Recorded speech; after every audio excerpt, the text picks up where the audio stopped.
the motherfucking wormhole, homie. It's the motherfucking wormhole, homie. Yeah. It's the motherfucking wormhole, homie. It's the motherfucking wormhole, homie. Yeah. What the fuck is up, y'all? It's your motherfucking boy, Andy Savage, back with another episode of the Wormhole Podcast. Back here with me is my motherfucking co-host, my homie, my fellow shithead. Give it up for motherfucking Pakey. What up, y'all? What is happening? That was weak. What up, y'all? Fuck, man. I always be stoned as hell when we do these fucking podcasts, man. And that one that we did when we were at Zach's, holy shit, man. Well, it's because of the 250. Yeah, 100%. You got man. dosed. That fucking shit had me floored, man. Yeah, so everybody knows I got dosed on that video. But I was just like, I swear the whole time just fucking sunk into his couch. Yeah, he gave him a 25 milligram. That was a 250 milligram. And told him about halfway through. So he at least did you the solid of letting you know he just couldn't hold it in anymore. You know, that's really what it was. He couldn't fucking hold it in anymore. Yeah, his plan was to get me as wasted as possible. And it worked. It worked, and I'm not mad. It was manageable, but fuck, man, like that shit just had me so tired, sluggish as hell. As you said, you're stoned already now. Mm-hmm. Oh my god! Well, then I gotta catch up with a motherfucking Area 420. We missed our 420 together. You know, I celebrated a 420 with my other buddy. And we shoot some episodes together, Gino, and he was like my old smoking buddy back in the day, and he hasn't smoked in like 15 years, and he fucking smoked on that 420 episode. Get the hell out of here. I got him to get high. He was saying that he was fucked up like the next day even off of it, and same. He's kind of got the same thing as my wife, with the new potencies of all the new pots, man. Just the paranoia and the anxiety that comes with getting high now, because they haven't done it like we do. They don't get high daily like we do. They don't have tolerances, so this shit's hitting them fucking hard. Just imagine like the first time you ever took a dab or some shit, and the fucking it's like that every time they take a hit of pot. And that's like, I totally get it, man. When I first did dabs, I never wanted to do it again because it was just way too high. And even before I took my first dab, man, I really didn't want to do it because I've seen other people's experiences, man.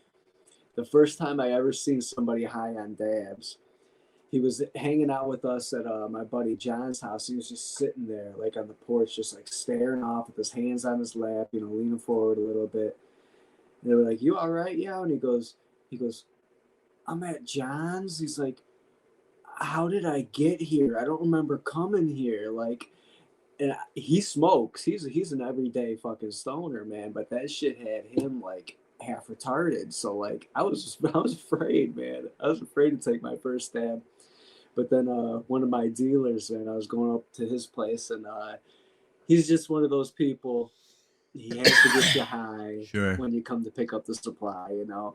And I even noticed that, like, for some people, for some dealers, that's kind of like just to prove you're not a cop type of thing, you know. So like, I don't ever want to say no or anything like that. I said, "Dude, just give me the tiniest little fucking thing." And he gave me a bigger piece than I was fucking doing. And I was like, damn it, whatever. And yeah, fucking to the moon, freaking missing a whole portion of the day that don't remember leaving there. And yeah, but now it's dabs all day. Well, not all day, but every day. Yeah, I don't get high at work. I haven't smoked I haven't smoked a hitter or a bowl, any of that shit in 2 years, 3 years. I'm at nothing but bongs and like otherwise dabs. Yeah, most people that I know that smoke flower and have consistently, they always graduate to the bong, and then that's it. That's it. Yeah, that's it. I don't smoke joints really. Ripping the bong is a lot like taking a dab. They're pretty damn close. Yep. Yep. I like Zach's bong. He had that nice big bong. That was fun. Like mine's just a little chode compared to his, but I got the bigger fucking brain. Oh, man. But yeah, man, fucking college, bro. In that now, again, right? Like sort of. Mhm. This time I'm like fully locked in, because you know, even if you quit now, I still got to pay first year's tuition. First year's tuition is 20 fucking racks. So at that kind of an investment, you gotta fucking stick with it. Like to me, it's just the debt in itself is gonna make me stick with it. You know, the 25 hours a week, it's manageable. You know, working 40 hours a week, add another 25 on there. It's fucking rough, but it's manageable. The only way to not struggle in life is to get a career. You got to pick something that you're gonna love. That you're actually going to pay full attention to. If you had to go to school or something like that, and you have to be interested. You Yep. have to literally be interested in a specific thing in order to pay attention. If it's some boring ass shit, if you're studying literature or some shit like that, like that's it's not you might be good at it, but it's still not your vibe. Like it's Sure. not something you're gonna want to stick to. But yeah, like I think that's a mistake that a lot of people make.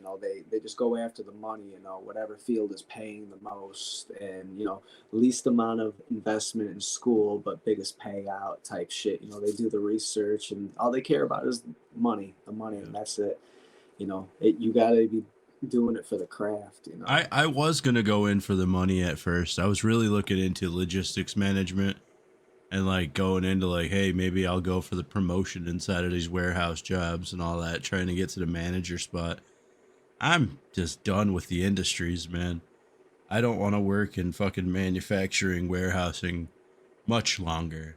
I'm not ready to quit just yet, but once I get my schooling finished, that's why I took up audio production. I was like, as you were saying, something you're interested in, like this is something that I do for fun, day in, day out at this point. So learning how to do it better and learning all the real programs that like I've been scared to learn because of the learning curve of teaching myself.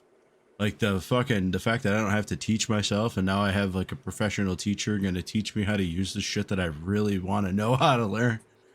Yeah, and Like, especially because you're already investing time into learning how to use these programs and stuff like that. Like, might as well, get on the fast track to learning that, as well as having the credentials to be taken seriously in the industry. Because you could definitely teach yourself all this shit. Right. All the information's available online. So it's just going to take you longer because, there's not a basic criteria, itinerary or whatever, set up for it. Whatever you have to, all the subjects and shit. Like how you said, with this other class, you got to learn about trademarked or what would you say? Copyright law. Copyright, yeah, copyright shit. And yeah, you'd be on the fast track. Might as well, you're investing money into that, but at the same time, it could pay out as long as you stick with it. Man, you gotta believe in yourself. You gotta believe in your dream. You gotta be out there hustling and building yourself up and to be at the top. Nice thing about audio production is most of your careers at the end of it are all based on your portfolio. And the portfolio I've already been in developing, but on top of that, like everything throughout school is going to be in there.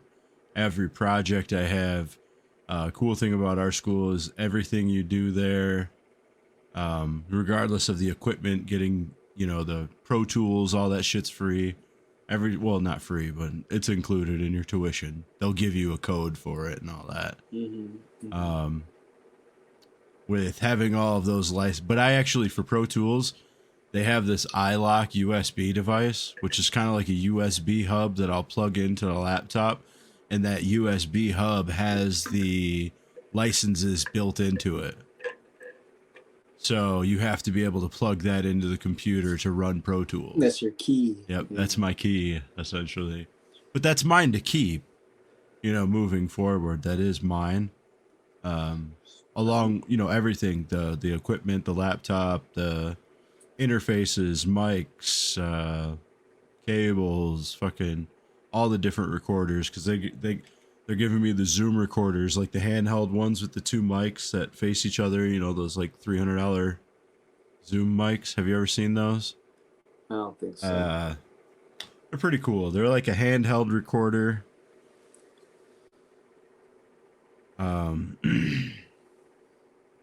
But that's for like recording a podcast, mobile. That's recording, you play an acoustic guitar. It'll still sound crisp. There's people that'll bring those Zoom recorders and put them on stage for when they're doing like acoustic sets, and they'll use that to pick up the acoustic set. Mm-hmm.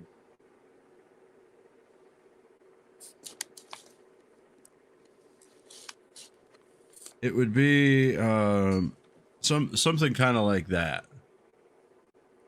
Oh yeah, I definitely seen one of Those are nice recorders.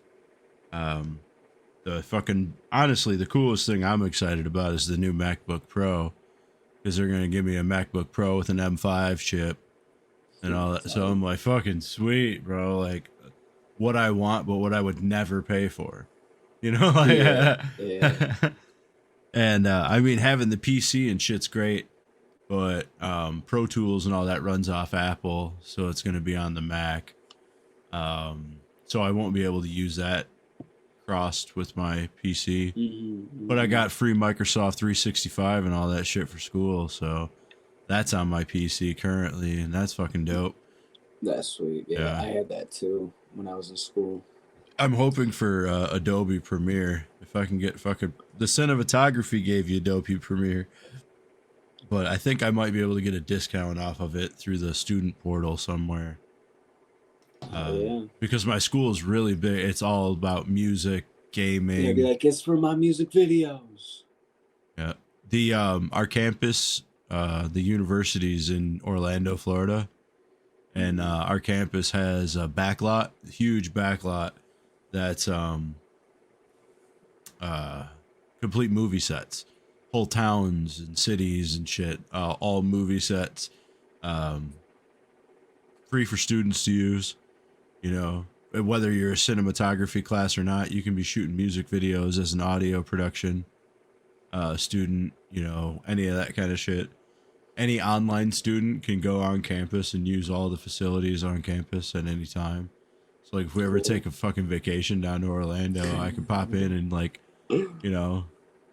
utilize some shit, and also, get your student discount in town at all the local spots. So all the Orlando spots get fucking, 10-15% off of everything. So that's beneficial in itself. Yeah, man, shout out Full Sail University. Expensive as fuck, kind of not as scammy as like Everest College, but it can be, because there's a lot of people that it's very expensive for your first year because of all the equipment that they send you, like 2 months into your first year is where you're gonna get like 10 grand of equipment, roughly, maybe like 7-8 grand of shit, if you price it out. But, they're going to fucking price it as high as it's worth. They're going to be quoting you MSRP for all that shit. So if you can get it cheaper on Amazon, they don't give a fuck. They're not price matching.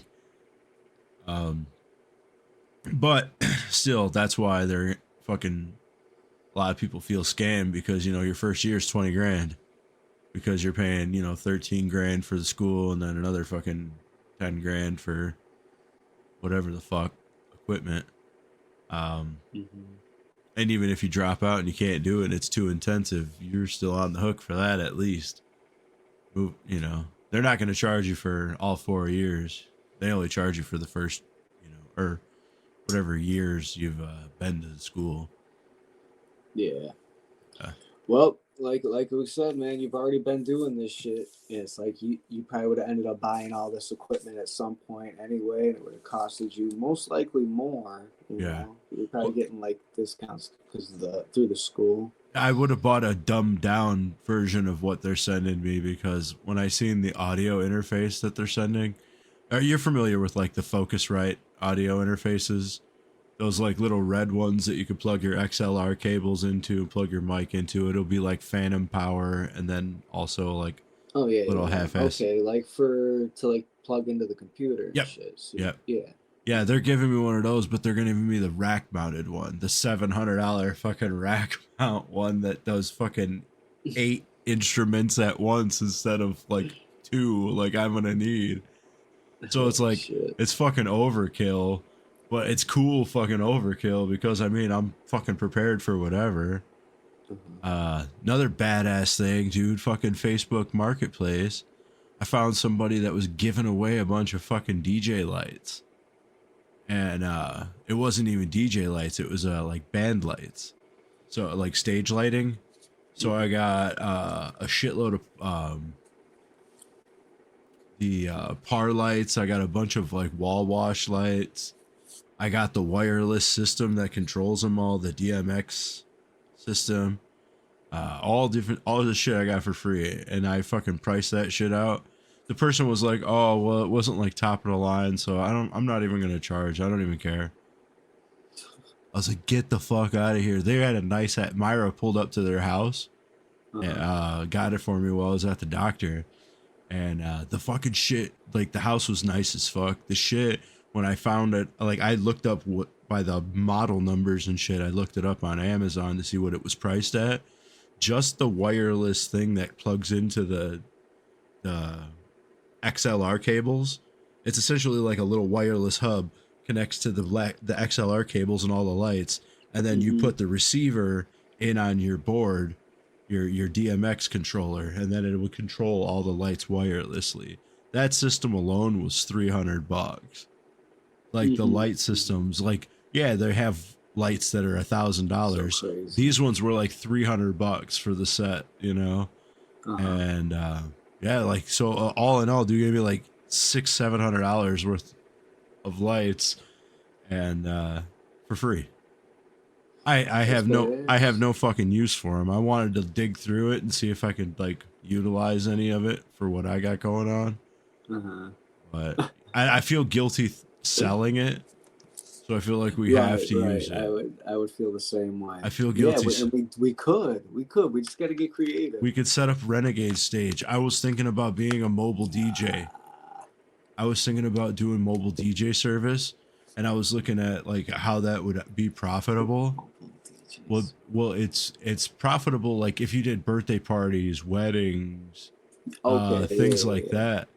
But also they were like, if you hit up local bars, and if they don't have sound light setups and shit, you could literally come with a full-blown stage that you set up with the sound and lights, and so you're gonna be a DJ? Run shows. Well, you don't have to DJ. You don't have to have any personality. All you gotta do is plug your laptop in. You've seen bar DJs. Yeah, but you're still the DJ. Yeah, you're in the dark, and nobody comes up to you and asks you shit, because I'm not on stage. I'm not gonna be on stage. DJ Andy, man, I'd love to see it.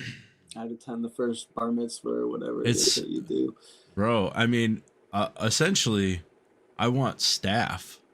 You know, when I've dumped all the money in and I've became executive producer, and I've, you know, accumulated all of the items for the business, eventually I don't want to work the shit either.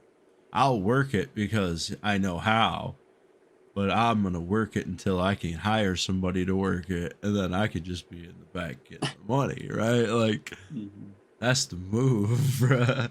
I'll be the mastermind at the end. Any Tom, Dick, and Harry could sit there and watch the laptop for the day. You know, because literally that's all you're going to do. You fucking... No, you'd have to teach them how to troubleshoot like any problem that comes up and shit. Sort of. Which is a given when it comes to electronics, man. This shit's gonna always give you problems. Dude, these new DJ softwares, I don't know how familiar you are with the DJ software at all, but some of these new DJ softwares and with the DMX controllers, they have like AI, they, you know, token term and everything, right? AI controlled, And that's what it is. Yeah. AI controlled DMX controllers that you plug into it. You'll run your music through and it'll just give you a fucking light show based off the music and the lights you have. And it'll just run the lights and give you a light. You just gotta tell it like what model you got and shit. Yeah, pretty much. And it programs it and that's it. Things like $800. And then with the DJ programs themselves, they have like you could program the lights yourself through the DJ software. But the music part of it, it's very, very simple to do. Like all your blendings of your songs and all, it's damn near fucking automatic at this point. You just point and click and it'll fucking make it for you at this point. Yeah. It's very simple. Dude, like I never felt DJs are like artists, like masters. The only like, ones just playing other people's music and shit. Like sometimes they like they're the way that they do the like song into another song. Okay, sometimes they can get creative with that, but that's not making music, you know. But they act like it, you know, like yeah, I made this. The only ones that I can respect is like the ones that'll do that shit on the fly. Like if you're playing it through the USB and you have already pre-made all the song transitions and everything and you're just hitting play, that's what I'm saying. Like I'll totally be that DJ. Yeah. But I don't respect them as a musician. You know, like the music, but low key, if you're running your faders and everything while the song's playing and that's how you're getting your transit, that's an art form in itself. It's an art form in itself, yeah. But the ones I respect that an actual musician though is like the scratchers, like DJ Chunk or something yeah. Just because dude's a bad, the turntables is cool as fuck. Yeah, that's an instrument. Yeah. But not every DJ runs turntables and can do that. Like the ones that can. They've been in that, like DJ Lethal and shit from fucking Limp Bizkit and all, like there's a reason dude was in that band so long as the DJ. Like they can do some cool tricks and all that. Like they're an artist, you know. Mm-hmm. But yeah, there's a lot of well, that's the thing. Like how many DJs are actually famous, right? Like famous. There's a lot, but not every fucking DJ that exists. You know, there's so many DJs that exist that who the fuck is this guy? Really, there's not a single a famous DJ. You know, like if you listen to rap, then you know sure. of names and stuff. But from outside, like worldwide known and shit, nah. It's so weird about DJ too, because like when you think DJ, the original like disc jockey, I thought of like somebody that worked at the radio station, you know, like DJ Mancow, you know, things like that, you know. Was he a DJ? DJ Mancow? Well, they all were. Weren't they all considered disc jockeys back then? Yeah, I think that I would suppose so. I would think that would probably be the like where that term even originated for like people who worked on the radio and decided to play which song and shit like that, because that's what they were, you know, disc jockeys. They grab the disc and they play it and they fucking like that, put it back in its place, grab another one, know where everything was. Like that was a talent. Sure, it took a very particular person to be able to do that shit right. Yep. And I mean now it's just so automated. You know, they'll play the same 15 songs in the same fucking rotation now on the radio. It's fucking awful. Yeah, the radio is just the worst. The jobs themselves are like other people do them, like picking the songs and playing and all the audio and stuff like that. The person who's speaking is not the one who's doing any of that. No, not anymore. Yeah. Now, what I'm trying to think of like somebody else besides Mancow, like Bob and Tom show, something like that. I really don't. I didn't really listen to it, but I heard of it many times. I'd like some like pranks and stuff that those shows have done. I think that shit's hilarious. That's why listening to that shit, I can't. Man Cow was the best show ever, and Man Cow fucking had a love-hate relationship with Juggalos. Like he would always talk shit about Insane Clown Posse on his show, and then remember Turd. He had the guy Turd on the show, and they'd be like, Turd, I never Turd. watched it. Oh, Man Cow was I the wasn't shit. allowed to. And then Man Cow, to it or whatever. and then he had a TV show that came out called Man Cow TV, and it got it was off the wall. It was on the U, and I would fucking be watching Sven Gulli and fucking Man Cow TV. Man, dude, I fucking miss those days, dude. Man Cow was the shit. Man Cow's Morning Madhouse. It was the only morning show that was worth the shit in my opinion. You know, Howard Stern show was cool as fuck. Like Howard Stern. See, I have heard and seen a lot of Howard Stern.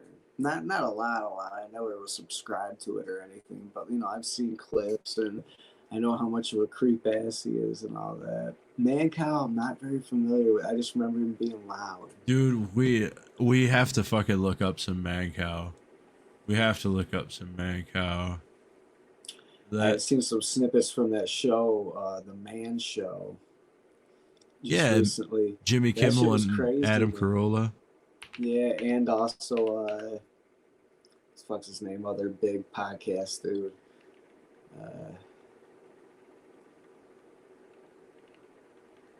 Man, I'm horrible with names, especially when I'm stoned as fuck. Bald guy.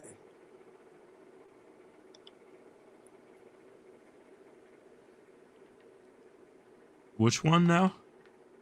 Adam, I think his name's Adam. The bald podcast dude. What the fuck's his name? He's the most popular Joe one. Rogan. Joe Rogan. Yeah. Oh my God, I was waiting. Unbelievable. But yeah, Joe Rogan was host of that show too. That shit got weird, man. Yeah, I still watch a few episodes of it. Man, I remember watching Man Cow in Satan's Woods. I remember that shit. Yeah, dude, I'm gonna show you guys some Man Cow. Watch a little bit of we'll watch a little bit of Man Cow TV.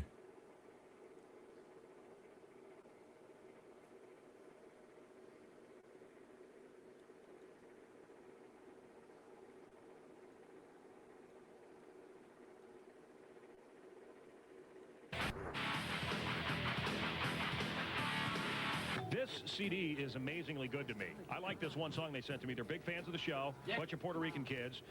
It is Los Marihuanos.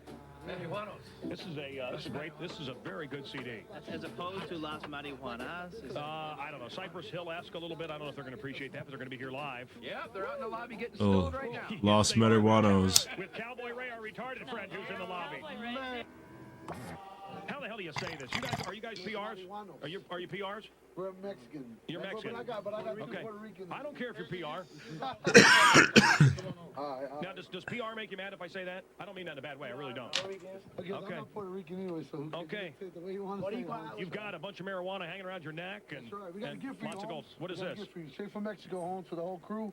Usano Rojo, you know what I'm saying? Gesundheit. Los marihuanos. Give him your gift. It's a brand new product. Al, come on over here. Give him your gift. A lot of people comes up to me on the street and they say, Al Roker Jr., how you stay cool on a hot summer day, you know? And it ain't easy, you know what I'm saying? But it's getting a little easier now thanks to the brand new Man Cow Malt Liquor. Can you get jiggy when you drink it? You get jiggy? Oh, you get jiggy, you know what I'm saying? All right, why don't you uncork that and But pass that around? I like this because it's just like me. It's big, it's brown, and it's smooth. You know what I'm saying? And it's available at any corner liquor store in the hood right next to the currency exchange. And let me just get, wait a minute, just a little bit. Wait a minute. All right. Oh, that's damn! 40 OZ. These guys are big fans of the Man Cow Show. It's a Friday morning. We love to party. WickedEntertainment.com. It is a great CD. Give Cowboy Ray, you want some? What's up, Cowboy Ray? Come on, Cowboy Ray. No, wait. Wait. No, stop. Take it. Don't do it. You don't want to put his lips on there because I'm going to want to be part of that. Okay?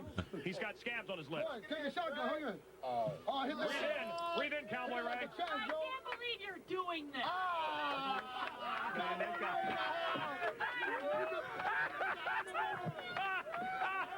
That's great because they were doing this before weed was legal in Illinois. Oh, yeah, way before. This was on the on national television.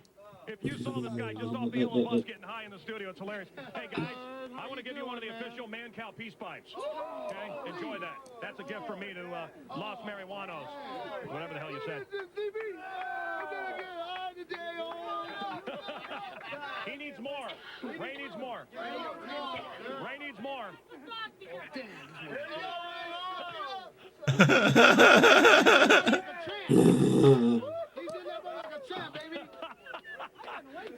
These guys are big fans of the Man Cow Show. It's a Friday morning. We love to party. Light up the joints. Let's go. Okay, you ready? You ready? Put your headphones on. Give me headphones on. Okay. Los Marihuanos. Turn it up. We got to hear their song. What? It's time to get high. It's time to get high. I said it's time to get high. Yeah, it's Time to get high. It's time to get high. It's time to Get get high. high. What? Roll off the spliff, I shoot the gift. Like cannabis sativa, I uplift. Get the freestyling when I get the smoking. If it's true skunk, then homie, I'm choking. I pass it on. Like Cheech and Chong. I will take a hit from the ball. So what's the deal, homie? Chill. Los marihuanos come real. So recognize, realize, legalize. And keep your eyes on the prize so you can keep on smoking them trees. Kick a big hit to drop you on your knees. Two G's, recognize the flame from the rag. Roll up the buds with the orange zigzags. I cannot lie, I wanna fly. You know it's time to get high. Yeah, it's time to get high. Come on, y'all, sing along. It's time to get high. Time to get high. It's time to get high. It's time to get high. Blaze, I got to chew Buddha to put you in the days. I raise my bong to the air. You pack it in, I pack it in, don't stare. Homie, share. More chat than on sales, greedy. Come up at the service room to the needies. Yes, indeedy. I pack it in the bowl, roll it in the paper, and pop in the CMB taper. Now let's ride, cruise, you can't lose. Who got the dollar for the booze? I got 5 on it, got it good. Do what I could, support the hood. I got bass, beats, and the rhymes. Educate myself when I read the high times. Pull out the mic, 120, oh my. Look at, it's time to get high. It's time to get high. Time to get high. Cow getting high. Cow getting high. Freak getting high. Freak getting high. Al getting high. I said freak getting high. I said Tara getting high. I said the Fogel getting high. River Boy getting high. Wormhole getting high with a motherfucking Area 420. said I it's time to fucks with get that. That wasn't high. bad. It's time to oh, That it's such wasn't a good bad. show, man. Such a good show. I'll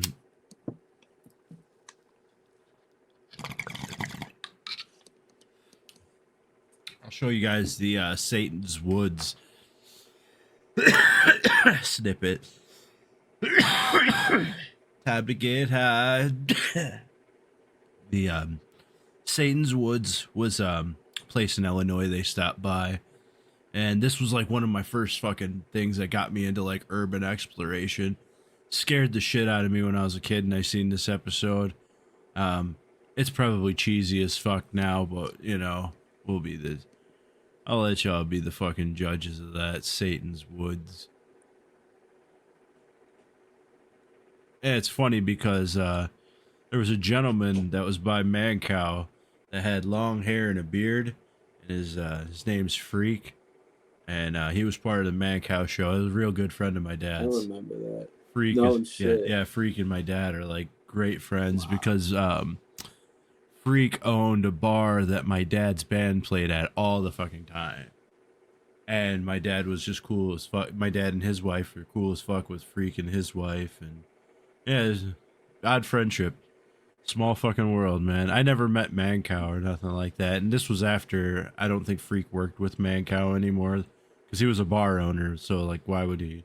Oh, okay. You know, I'm assuming that's later on in his lifetime and shit. But yeah, man. Small fucking world.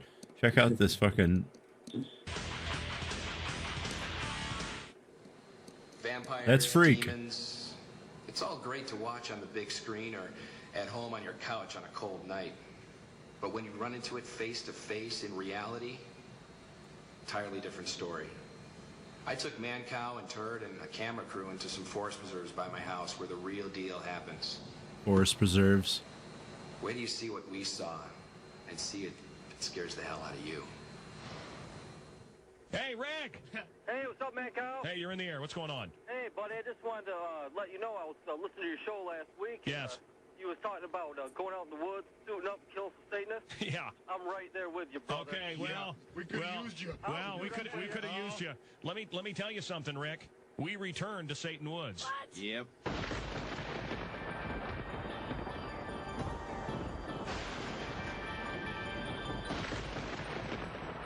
They take babies' tombstones and they make altars for Satan out of them. They take right over there. Get That's the Turd camera over there in that Juggalo jersey. over there Turd. In the cemetery where they take His- babies' tombstones and they make altars out of them. His intro song was Turd, Turd, here comes the turd. Turd, Turd, here comes the turd. Yeah, it was pretty funny. And we'll probably see some of the satanic altars inside these woods. Cow kind of believed it, kind of didn't. I wouldn't recommend walking into the forest because all you're going to get is trouble. I got a little something right here.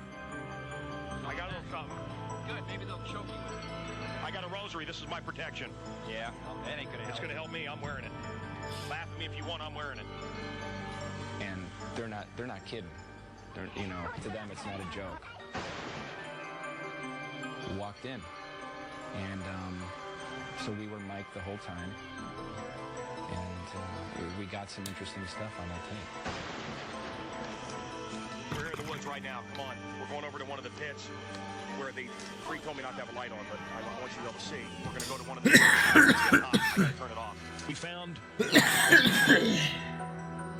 what I believe is some human legs. Hold on a minute. We just think we found human bones. Come here, quick. Are you picking this up, D? Are you getting the symbols? Yeah. What does that mean? That's a satanic symbol? Wait a minute. Oh, guys, dude, Give me the lighter. The lighter. Me, I'm out of here. Listen, Costas, what I didn't know was because of the way optically a camera works, he was seeing a creature or something right behind me. Did you see? Are you sure you saw something in your camera? Yes. You swear you saw somebody? Okay, let's just be calm. Just be calm. Okay? Okay, what? Now look. Jump. Hold on. Now, I, with my own eyes, did not see this. Someone swears they saw a creature with glowing eyes. Guys, come on. Let's do it. Freak, how much further are we in? Freak, you don't see anything?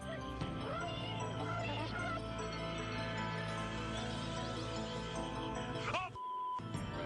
What I didn't know was because of the way optically a camera works, he was seeing a creature or something right behind me. Oh my God. Oh. Shh. They'll use the trees as cover, and they were flanking us, and had we gone another 30, 40 yards up the trail, they would have just collapsed on us. Well, that was a good night. Whoop, whoop. Good night. It's a good night because we got out alive. I'm telling you, when he said, looking crouched down, Guys, saw him stand up. I cannot even hold the microphone. I'm so scared right now. Hold the mic, please.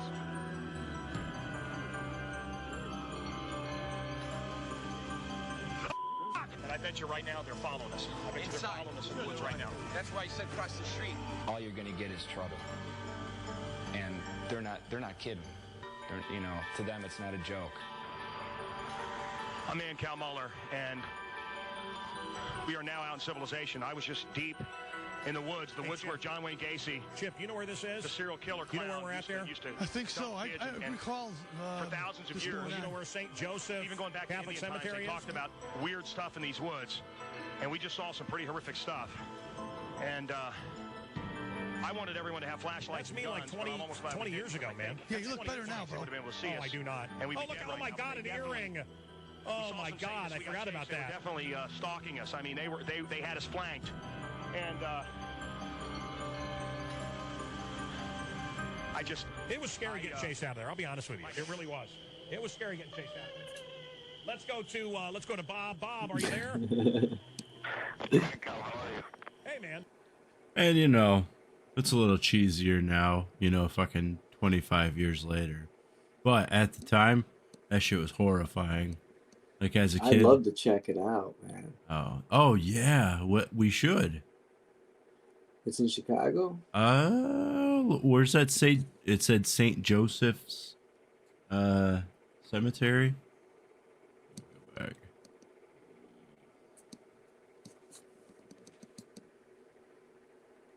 St. Joseph Cemetery. See.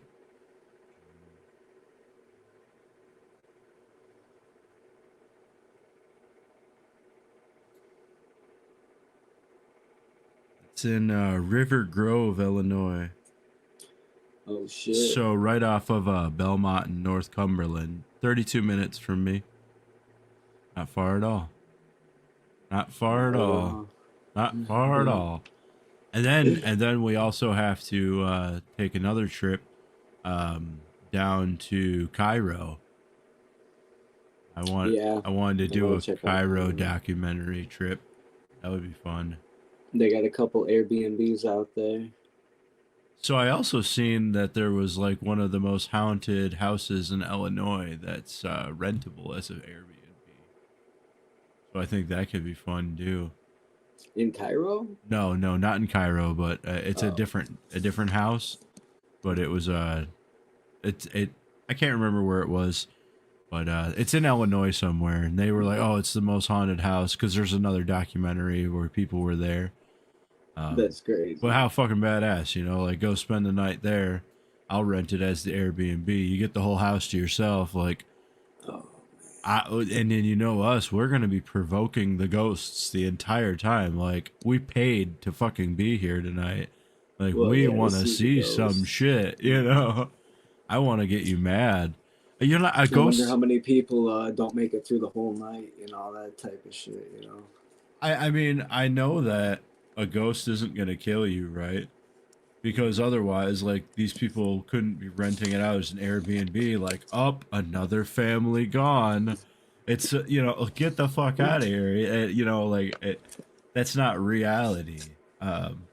But they have been known to injure people and push and stuff like that, though. Yeah, but I mean, I've gotten way worse shit than pushed or slightly injured or inconvenienced by a ghost, you know? Like, I think the experience of knowing that some other shit definitely exists, and like, if a ghost pushed me, I feel like that would be the coolest experience of my life. Yeah, same here. Like what the fuck? Like, some just touched me that wasn't here. You know, like, there's other shit that exists. 1,000%. You know, like, that is irrefutable proof that another entity exists. Yeah, I remember that time that you and I heard that ghost. Even still, though, but we got doubts. But, like, I know that our doubts were almost irrefutably disproven because of the fact that we walked through everything. There's no one else there, you know? Yeah, and it sounded like it was like, you know, just a couple feet behind us or a few feet, you know, just but directly behind us. It's clear. And that, so I don't know. Like, that was at the abandoned hospital. Yeah. And at that abandoned hospital, we played in the morgue. We played in the psychiatric areas. We were all over that place. I say played, but literally we were some of the most respectful spelunkers you could have. I don't recall ever being disrespectful to the building. No, yeah, no, not at all. But obviously, we ran from cops a few times in there. That always sucks. You know, I kind of love it. I get it. It was fantastic every time, man. Every time running from. I was just telling somebody at work this today that like the most fun thing out of all the things that I've done. You know, I've been very adventurous. It just nothing beats running from the police, man, and running from dogs and shit like that. You know, like guard dogs. Successfully running from police. Successfully, of course. You know, but like the whole experience of running from jumping the fences, the adrenaline going hard. You know, like you're willing to do whatever you have to physically to get the fuck away from them. You know, and. Yeah, it's like the most fun thing ever, man. I remember like times that we had like we used to call it missions, you know, like if one of my buddies needed a part for his car, we'd go to the junkyard during the day when they're open and stuff, we'd pull it, but then we'd stash the part somewhere on the grounds. And then at night, we jumped the fences and shit. We had to run from dogs, from a guy in a freaking pickup truck and shit like that. I had a whole ass steering column on my shoulder, man, jumping over all the shit in the woods and shit, bolting. That's good shit. That was the most fun shit ever, dude. I back in my bullshit days of young gangsta. I remember we were on. I can't remember what fucking streets we were on. But this was when I was living in Chicago. We're on South Side, and it was like a Vice Lord neighborhood, and that's not what we were. So it was an issue, and I remember there was like a car that pulled up in the alley, and we heard like all the doors open of the car and none of them shut. And my boy just hit me and he's like, it's time to fucking go, buddy. And we're roughly the same age, you know, we're like 16, 17 years old. But my home, you know, I wasn't in bad shape. I was just a normal 16-year-old kid, you know, athletic frame, whatever, nothing crazy, not like swole, not defined, none of that shit. But my friend, you know, young black kid, natural fucking athlete, you know what I mean? Little fucker could move. And the way he was fucking just hopping over fences. And I remember, like, I was able to mimic that because of the adrenaline, you know? Like, there's motherfuckers with who knows what weapons, you know? Who knows what? Most likely guns. But, you know, who the fuck knows, right? Guns is best case scenario, I guess, right?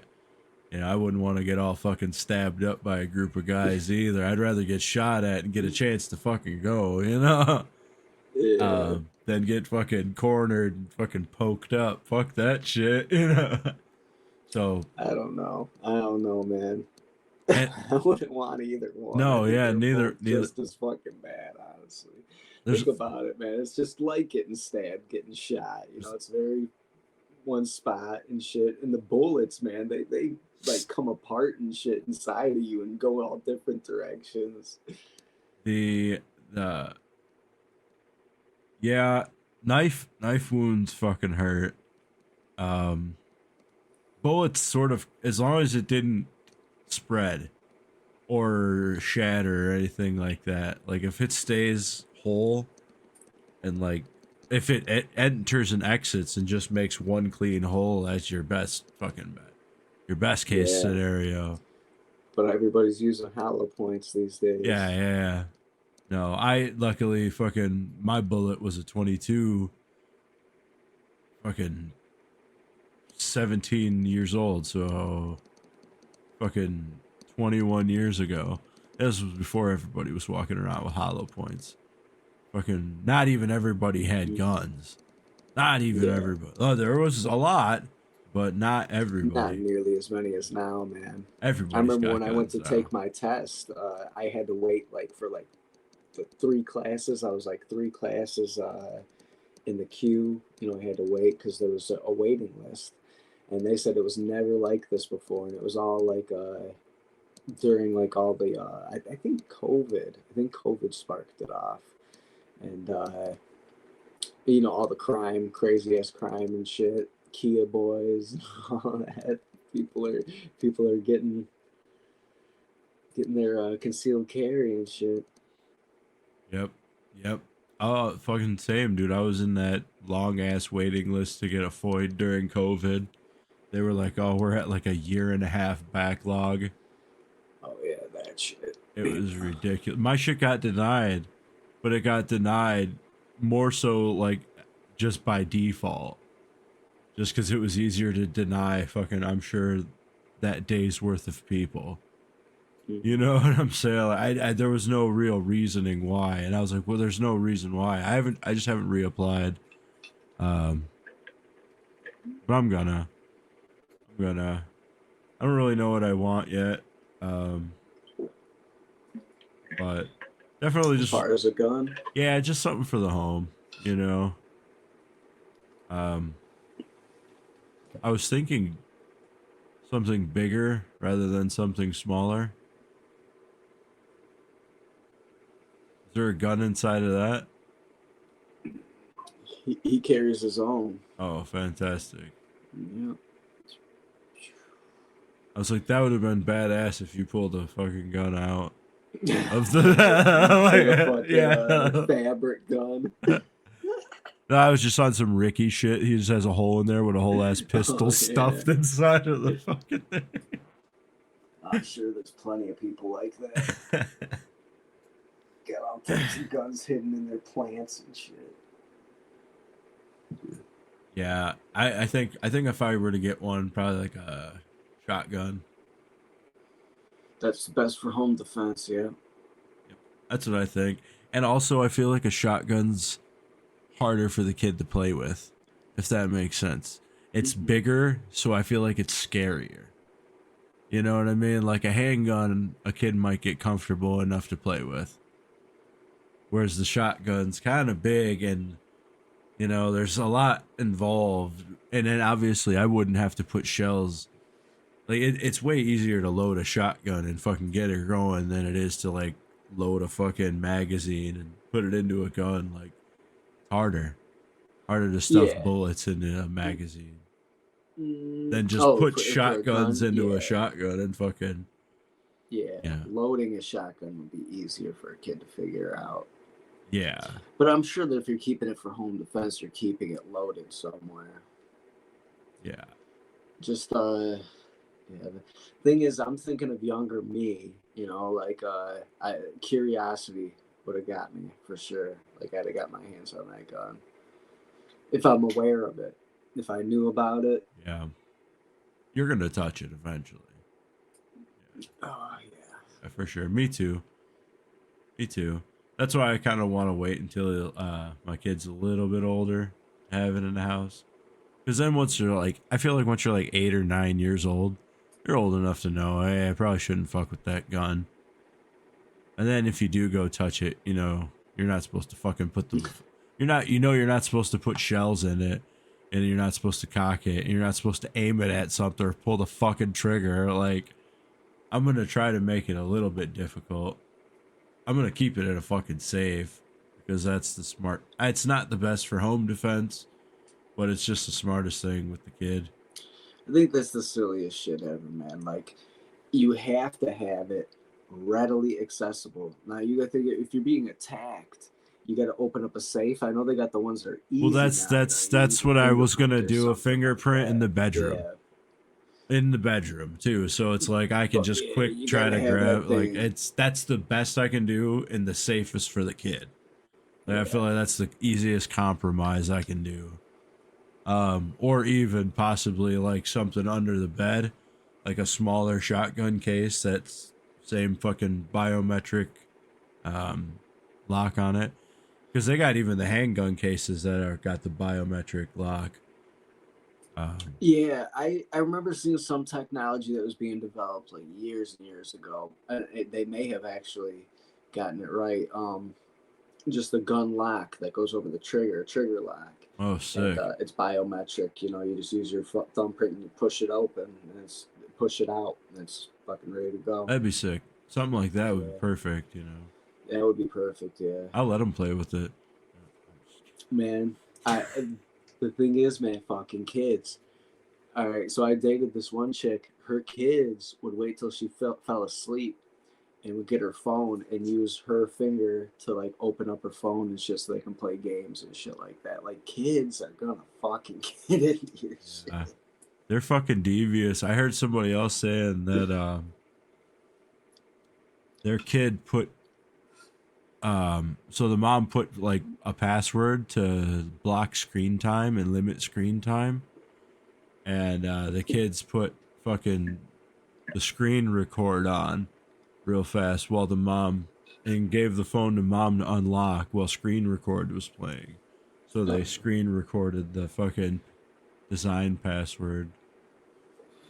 Well, that's gotta be like teenagers. Little That's gotta fucks. You know what? See, that's like, the thing, man. Kids, they're gonna fucking figure this shit out. Little if they want fuckers. it, they're gonna get it. Yeah, you have to learn maturity. You know, maturity comes with time. Every once in a while, people end up with these golden fucking children who always behave themselves and from the very beginning understand the importance of school and want nothing more than to make their parents proud.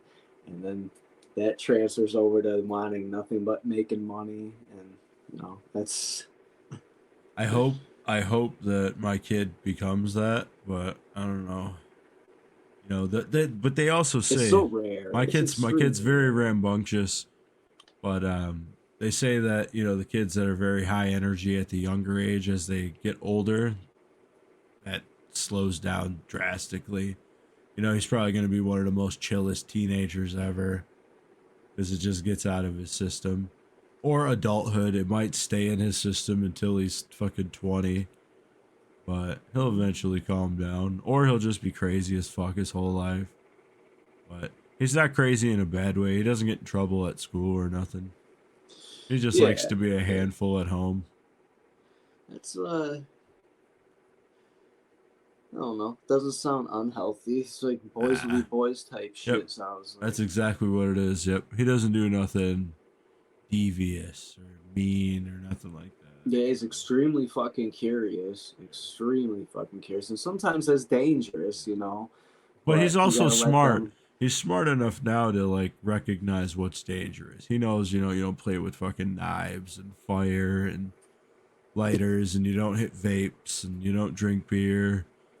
And you know, God is good, the devil's bad. So you don't say bad things about people or ask bad questions about people. He learns. Does he have friends that are his age? Yeah, now he does. He does. But, cool. Once he gets into kindergarten this summer, after the summer's over, whatever the fuck, August, he'll be in a class with kids just his age. Because being in pre-K, they're 3, 4, and 5 years old, all in the same class. So, you know, he'll be kicking it with 3-year-olds, acting like his classmates still, you know. His kid, he's classmates with younger people. Now he's one of the... It's still good, I think. Yeah, well, it's social. It's social. Yeah, absolutely. But once he gets around kids his own age, and that's all he's around, I feel like mentally he's going to just mature a lot more. Yeah, well, yeah, that too. Yeah, no, he doesn't really act out so much no more. That phase is over. He doesn't tantrum or none of that shit no more. Dude, I was a big act outer at fucking school. Grade school mostly. I was actually just watching some videos off that flash drive you gave me. Oh, yeah. The old family videos, and I seen old gothic you riding around on a bike just looking sad. And oh my god. We're gonna have to at least show one of those clips to the pod one day. Oh hey, there's some good ones too. Yeah. We can pull up some good ones. You guys did some. I did see a few sick tricks in the background. You know, mom wasn't the best. Your mom wasn't the best cameraman as far as like catching the tricks perfectly and all that. Yeah. She wanted to see her boys, so she'd just catch Tony chilling and talking while you're just in the background hitting something. And then you'll see Tony, he'd be hitting a few tricks and getting some good air and shit. I'm like, damn, all right. Oh yeah, Tony's. I bet you even to this day he's fucking good still. You probably flow track. I always wanted to be that good, I feel like I was a novice. I was like a little bit more than a beginner, but maybe a novice BMXer, beginner skateboarder. Absolutely. Yeah. I can kick, push, and ride it, and I can do an ollie when I'm stopped, but I couldn't do any jumps, tricks, any of that in motion. I'll fucking bust my shit so fast. Yeah. You weren't there at the gathering, were you, when I was skating? No, not well. I was there at the gathering, but I wasn't there at the ramp. And somebody else, I can't remember who, if it was Nick or Zach. But yeah, dude, I fucking got the chance to skate after like 6 years of not fucking skating, and I was fucking tearing it up, man. Nice. It didn't feel natural like it used to, man. Like skateboarding every single day, like eventually it becomes like an extension of your body. It's easier to skate than it is to walk, But like it didn't feel like that anymore. But still, man, I was able to do some tricks. I tried to like do this big ass air, and I had nothing but that hospital gown on, so like everything was fucking showing and shit. I was fucking up in the air and shit. I never landed it, but I was fucking getting up there. That's so funny. Yeah, man, that was fucking awesome, and I wish I checked it out one more time. Hopefully, it's there this year. Yeah, it was a guy like who brought the ramp, and he also brought like 10 complete skateboards with him. All gnarly and shit. I know the one homie that brings his ramp every year. Yeah, that guy. He brought the skateboards too. Oh, that's cool. That's fucking cool, man. Hell yeah, man, dude! I was skating on that thing for probably like half an hour, 45 minutes, and then when I was done, I just like went up to this one dude who's just watching the whole fucking time. I was like, "Hey man, you want to skate?" And he's like, "Oh fuck yeah!" Well, I'll be bringing the cam and shit, all the cameras and shit. So I'll definitely be fucking there filming. We'll get a sick fucking skate video. That would be a badass thing to shoot an actual skate video. If I can get y'all fucking actually landing some good shit. And shoot like a fucking pro skate video and just do it to straight Juggalo music the whole time. Gathering. I'd rather. It's only a one ramp. I don't know if you do a whole skate session. Video. You just have to clip it, right? You just have to fucking clip the dog shit out of all the footage. But I could probably get a little compilation video. Yeah, that'd be cool. I'm hoping we get more than we used to, man. I'm just too focused on what's going on. I don't want to be fucking filming and shit. That's why I went and got more of that handheld setup, because something like that I could be still more present and not behind a whole fucking thing. No, I always have the option to put it on my forehead like I do with airsoft, but man, I don't want to be that fucking guy. I seen dork with a camera on his head the whole fucking time. I seen one of my other homies was saying a lot of the events that they were doing out in the area, like when they did Cave and Rock, all that shit, there's like no cell service out there. So we should bring our radios, because a lot of people were saying like, oh, we'll bring back the old Juggalo tradition of the radios. So you'll catch somebody that pops into your channel and be like, hey, fucking whoop whoop, fuck you. That'd be badass. Yeah, so I think we'll bring all of our airsoft radios and shit so that we can, because it would suck not being able to talk to each other. Fucking, we get lost. Ain't no way we call. We just sit at camp all day waiting for somebody to come back, you know? Yeah. Like, hey, fuck, I couldn't find you guys. If it's that bad. It is that bad. It's gonna be that bad. We're like 30 minutes from a Walmart. We're like 20 minutes from the local gas station even. So it's gonna be gonna be a rough one as far as that goes. But I'm cool with that. Like, I'm cool with disconnecting. As long as So how does that pedo dude meet all these young chicks if there's no cell service? I don't know, man. No, I'm joking. Well, it could be.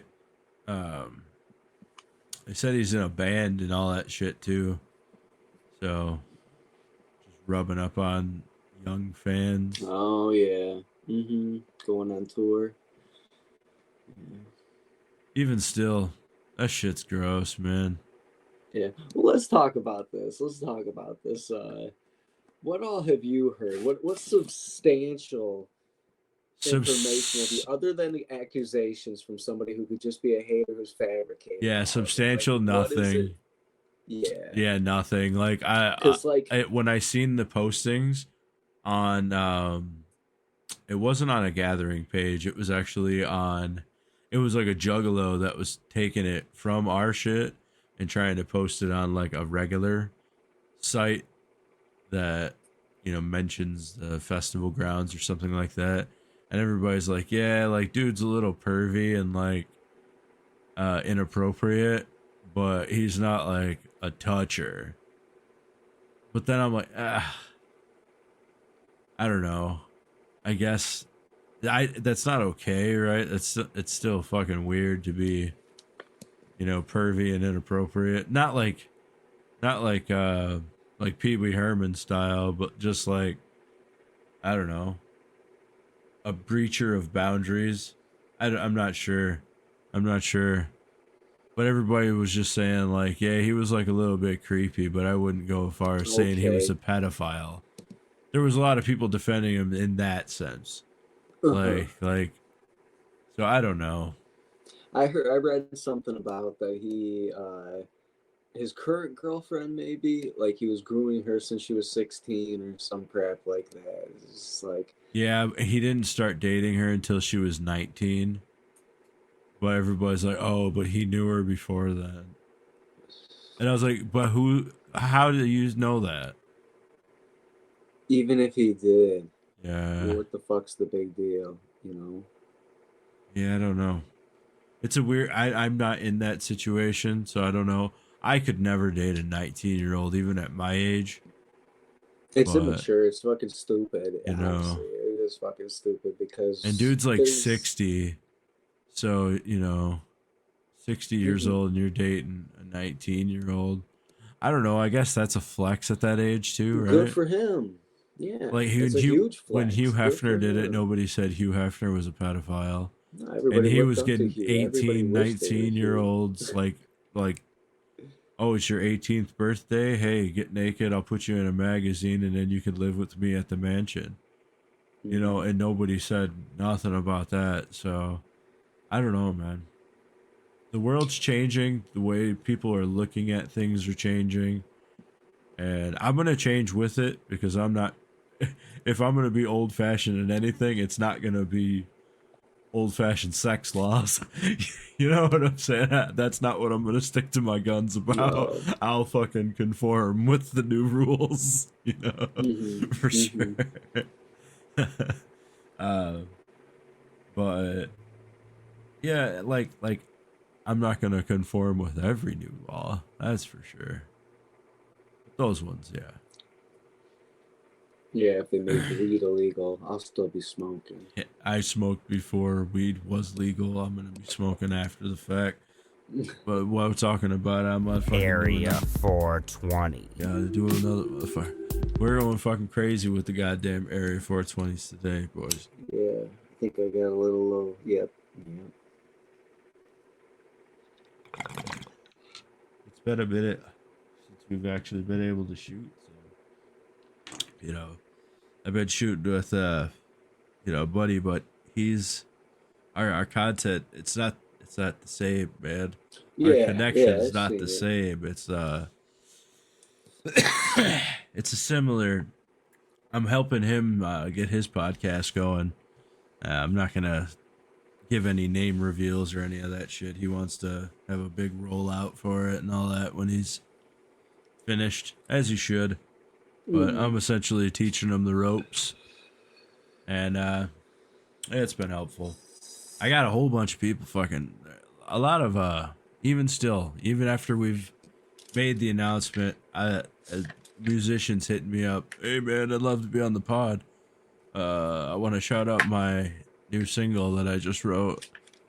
You know, I got 17 followers on Spotify.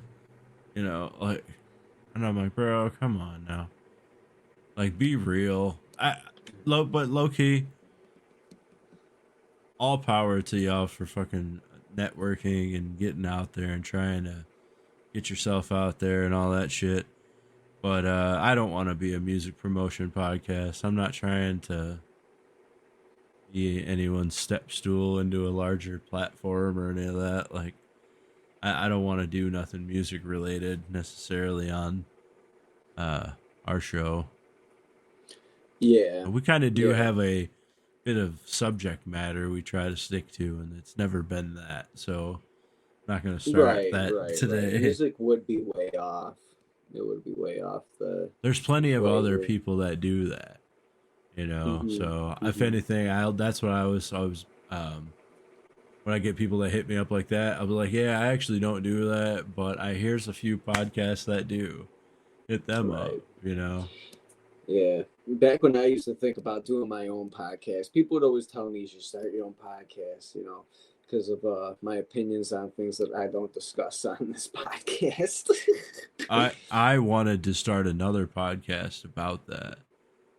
Oh, dear God. And with having, so I told you, with getting all this new equipment from school, I'm going to have slight upgrades to shit that I already have really good shit to. So, I mean, dude, we could fucking set up we can get a real setup. I could hook you up, man. Yeah, so I could start telling people how fucking dumb they are and shit. Oh, man. See, the thing is like, at first I was trying to not keep it clean, because, you know, we've always been 100% unique in ourselves and unfiltered to a certain extent, you know, but there were certain subjects I didn't want. There were like no-goes. And that was, I feel like, being a little too politically correct. And I feel like now I give two fucks about it. You know, I should really when we first started out, that was like a thing that we were trying to well, it's because, you know, I invested money into this shit, a lot of it.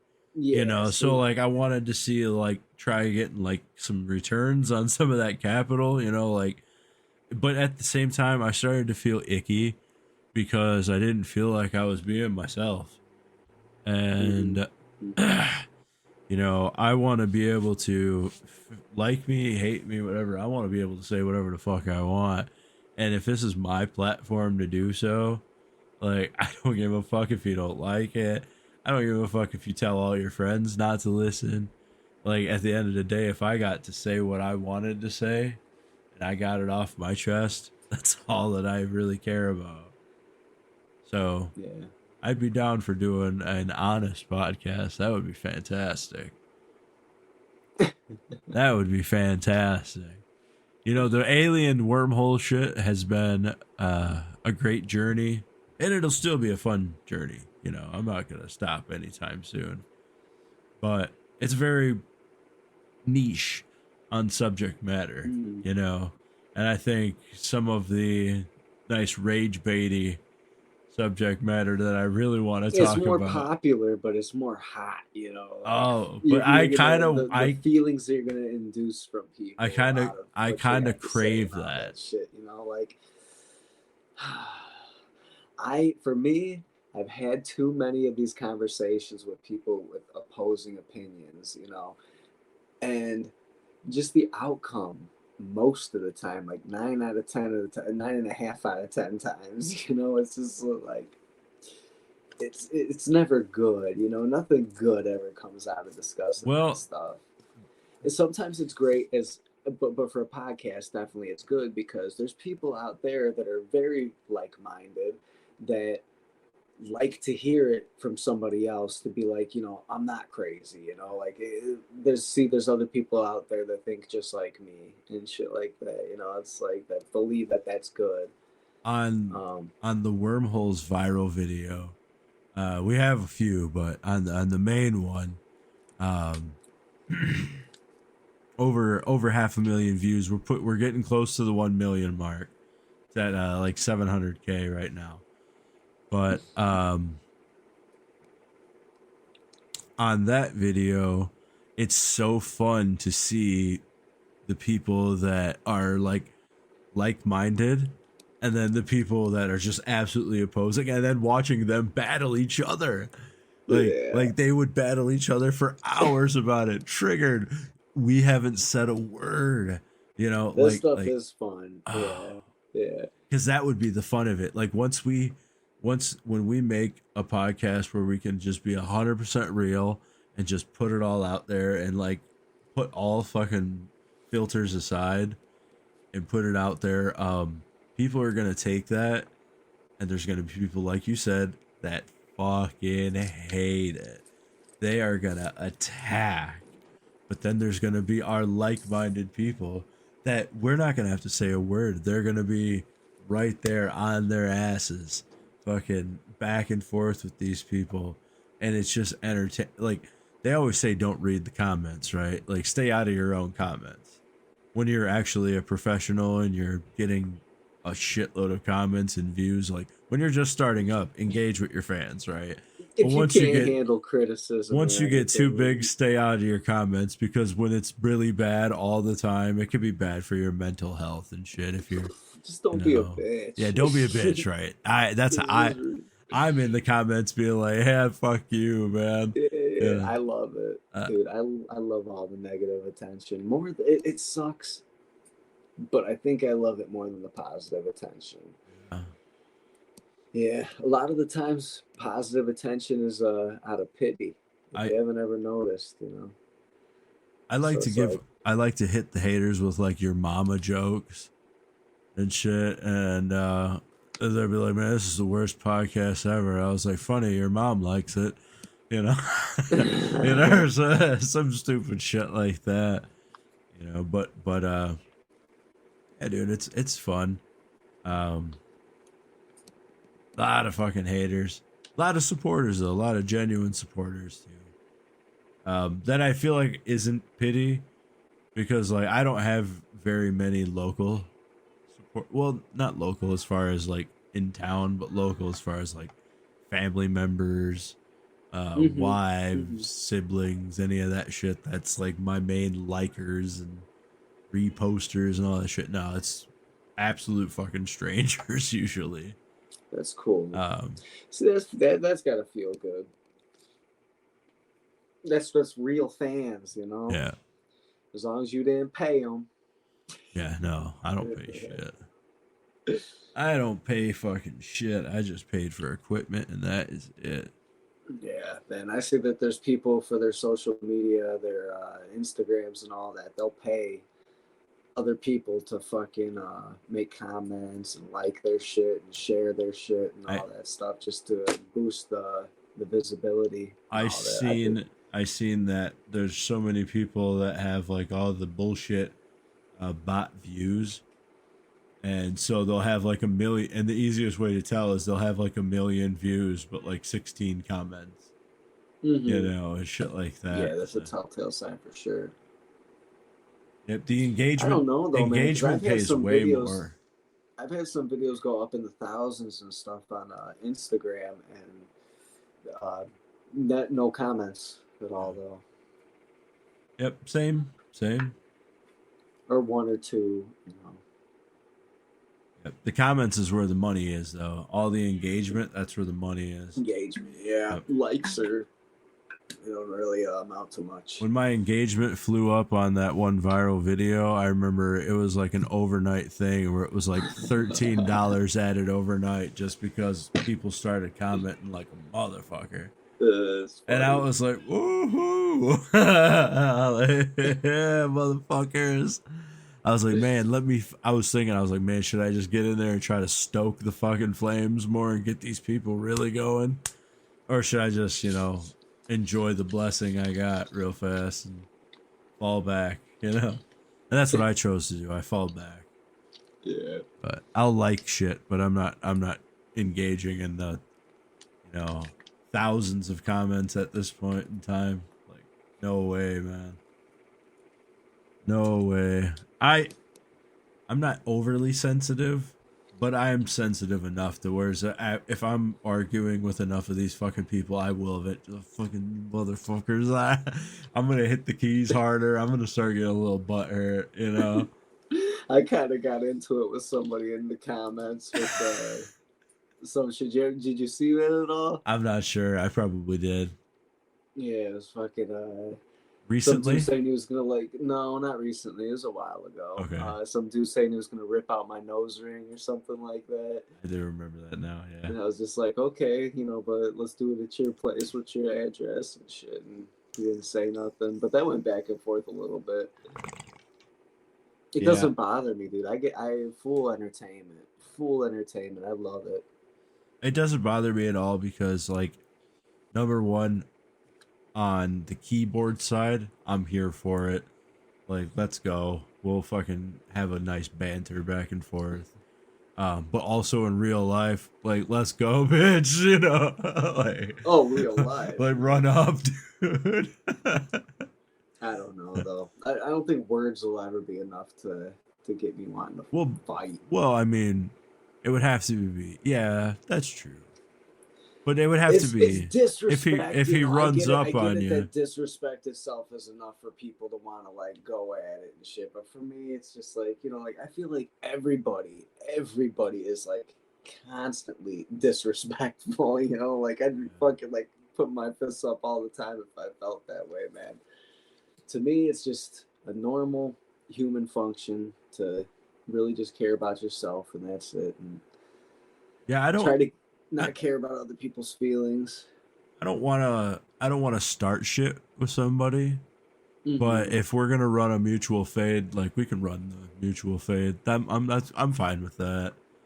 If somebody wants to fight and they're going to throw one, I'm not okay. I'm down. I'm not gonna fucking curl up into a ball. It's fisticuffs time. That's it. For real. Yeah. But I don't want that. I don't want to search that out. I don't want to antagonize that. If anything, I'll try to diffuse that. Fights are bad, man. You can kill somebody. Well, yeah, or get killed. Or get killed. Yeah. You're not the main character, even though we feel like it. It's not like always I'm on the attack and they're on the defense. Like sometimes you're gonna be on the defense and they're the attacker. And it just takes one good shot. It only takes literally one shot. A knockout could kill you. Whether it was from that blow or from you hitting, afterwards. But you were out of control of your body, so it doesn't matter how on your square prepared you are. You're not prepared for lights out. Yeah. Mike Tyson had the best saying in the world, man. He said everybody's got a plan until they get punched in the face. And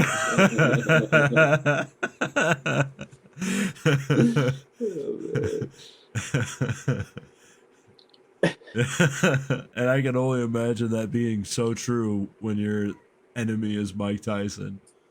It's like, all right, so when he goes this way, I'm gonna do that, and then bing, that bell's fucking ringing, and it's like, oh fuck. Yep. I can only imagine any fight's gonna feel like that when we haven't done it in fucking 20 years. And it's old, and we're old. You get fucking your clock cleaned pretty good. It's gonna ring all the bells, I'm sure. Yeah. Just recently, man, I was unloading a truck, and I picked up a box, huge ass box that had another box on top of it. I didn't know about the other box, and that box was fucking heavy too. And it came and fucking bashed me dead in the freaking face and the nose and everything, man. Really, I saw stars, and it was just like, I was like, whew, it's been a long time since I've been hit in the face like that. Last time was definitely a fist. You know, that fucking thing came right at me. It was a good one. Definitely got me good. But you know, with kids, man, like I'm sure it's happened to you. It's happened to almost every parent. You know, when you got a kid on your lap and he freaking bam bashes you at the back of his head, like dead square in the face. Has that happened to you? Does Bobby do that to you? There's a reason I don't wear my septum ring anymore. Bobby broke my fucking nose. He broke my nose with that shit. Like my fucking septum ring, if I put it in, it's all fucking crooked now. Like all this shit in here. God. This side has been clogged up for fucking 2.5 years, pretty much. Like, see, I can tell there's something, because like if I go, you know, gorilla and just stuff my fucking pinkies in there as far as they'll go, I can feel my fucking septum just moving around.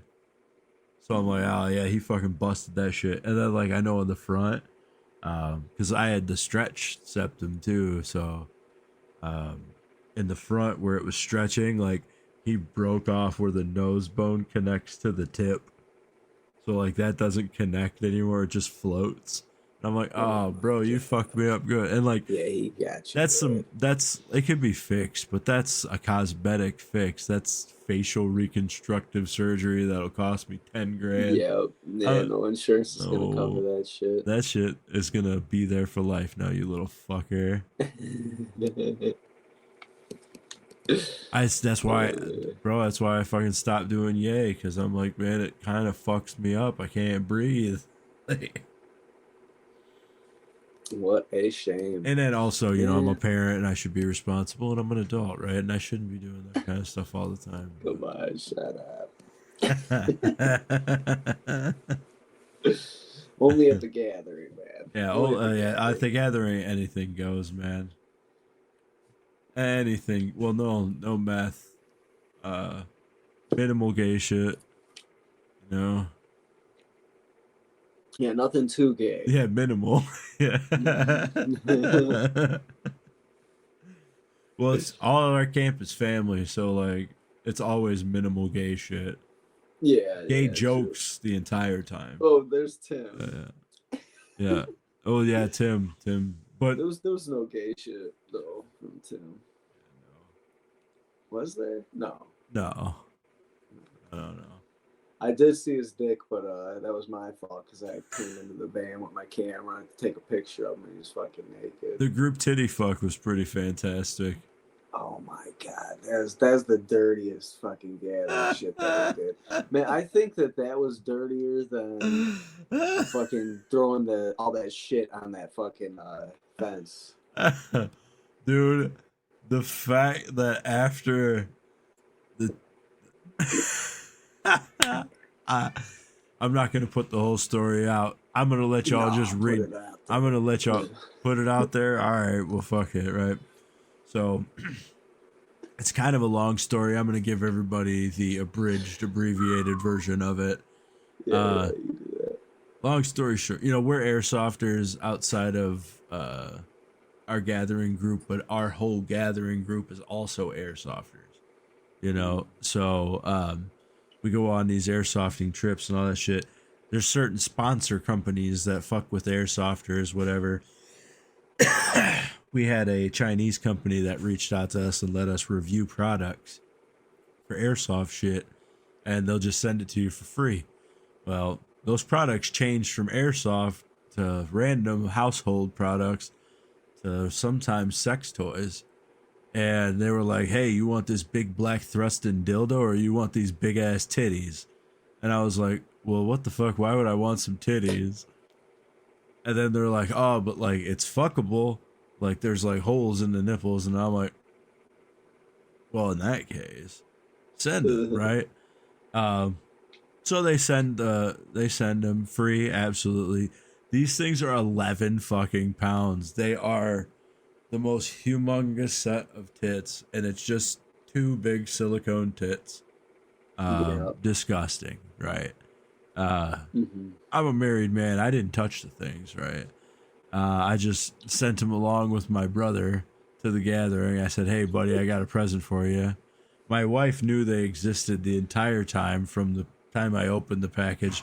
It's very, very hard to hide an 11-pound set of tits.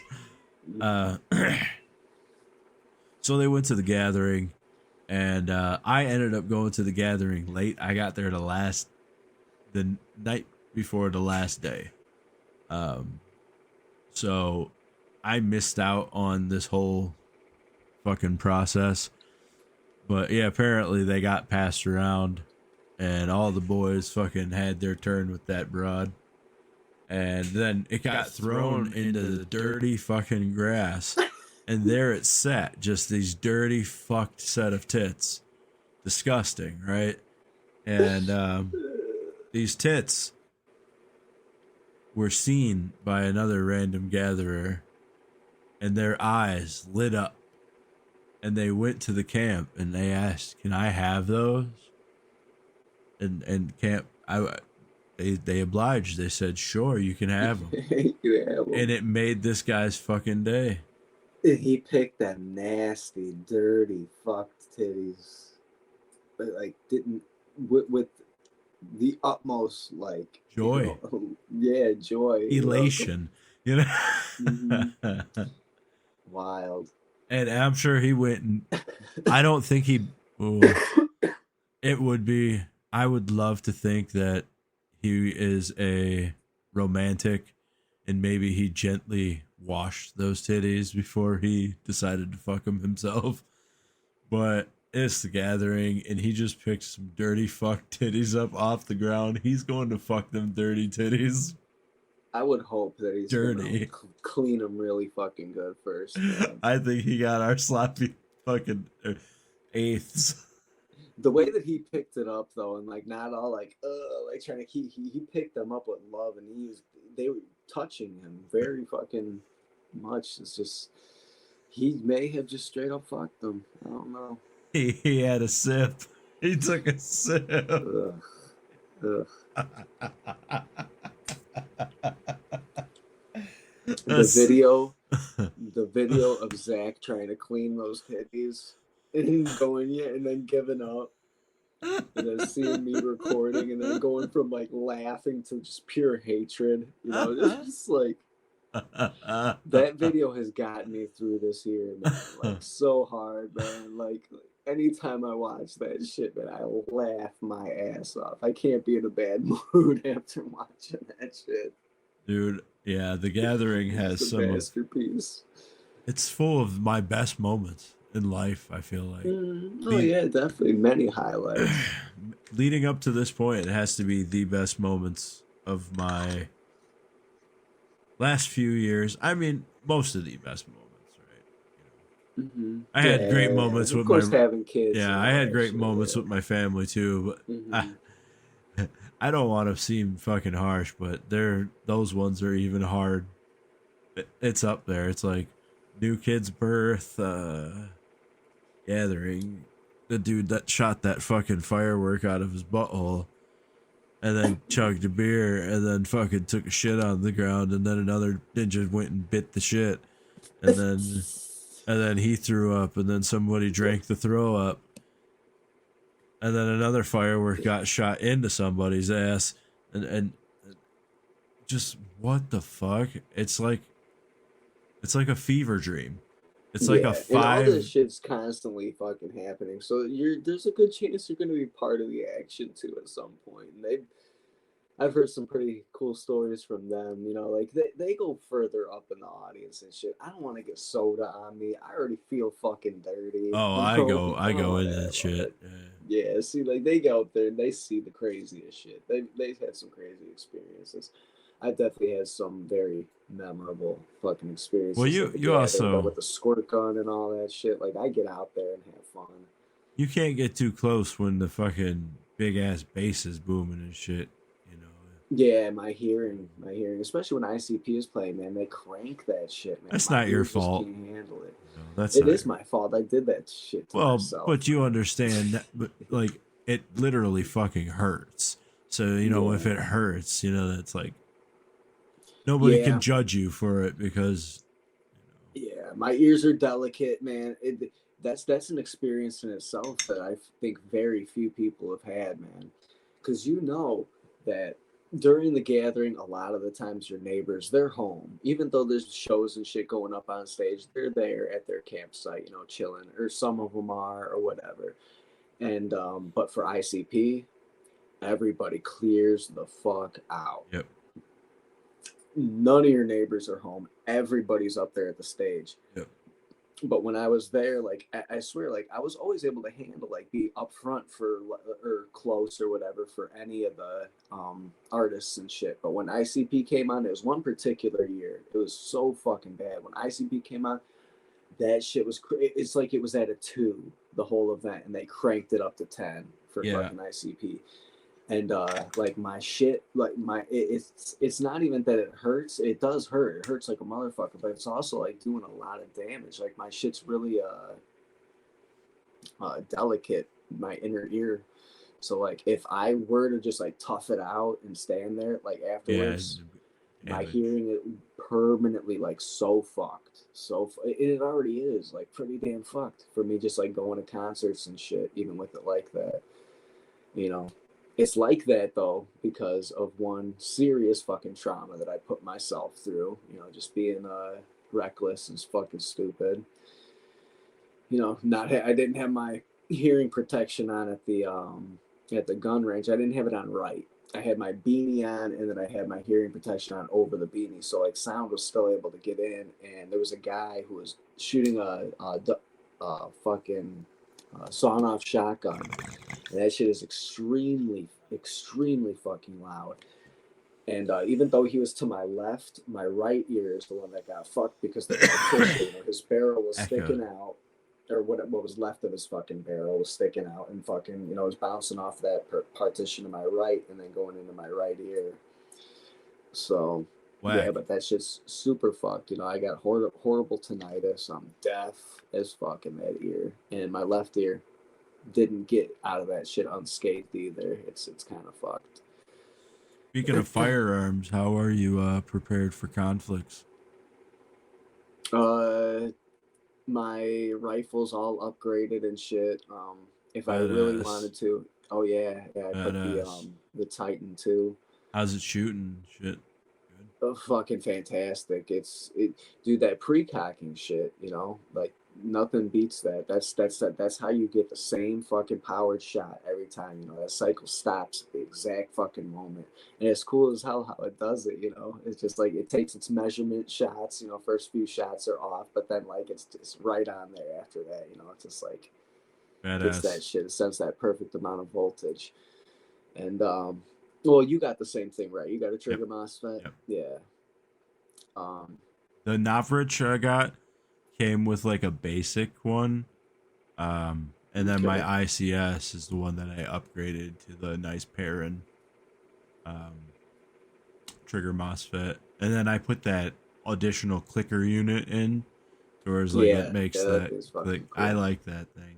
Mm-hmm. That was a selling point for me, but I had to buy the 2 pieces to like make it comparable. If I were to upgrade the Navrich, I would probably do it to that Titan, because I do like the way that. And then how's the Bluetooth functionality in the app and all that? Is it badass? Is it user friendly and like not shitty like DJI's apps? Oh yeah, it's user friendly. All right.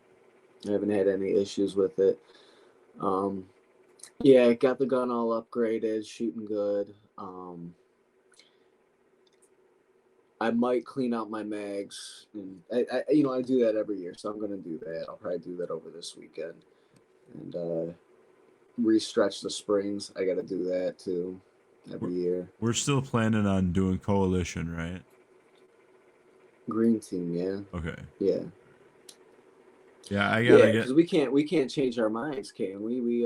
There's a ticket. Yeah, we can technically because of our outfits. They're not gonna make us go home. We'd have to be rebels, but I'm sure they're gonna make us go get another badge and switch.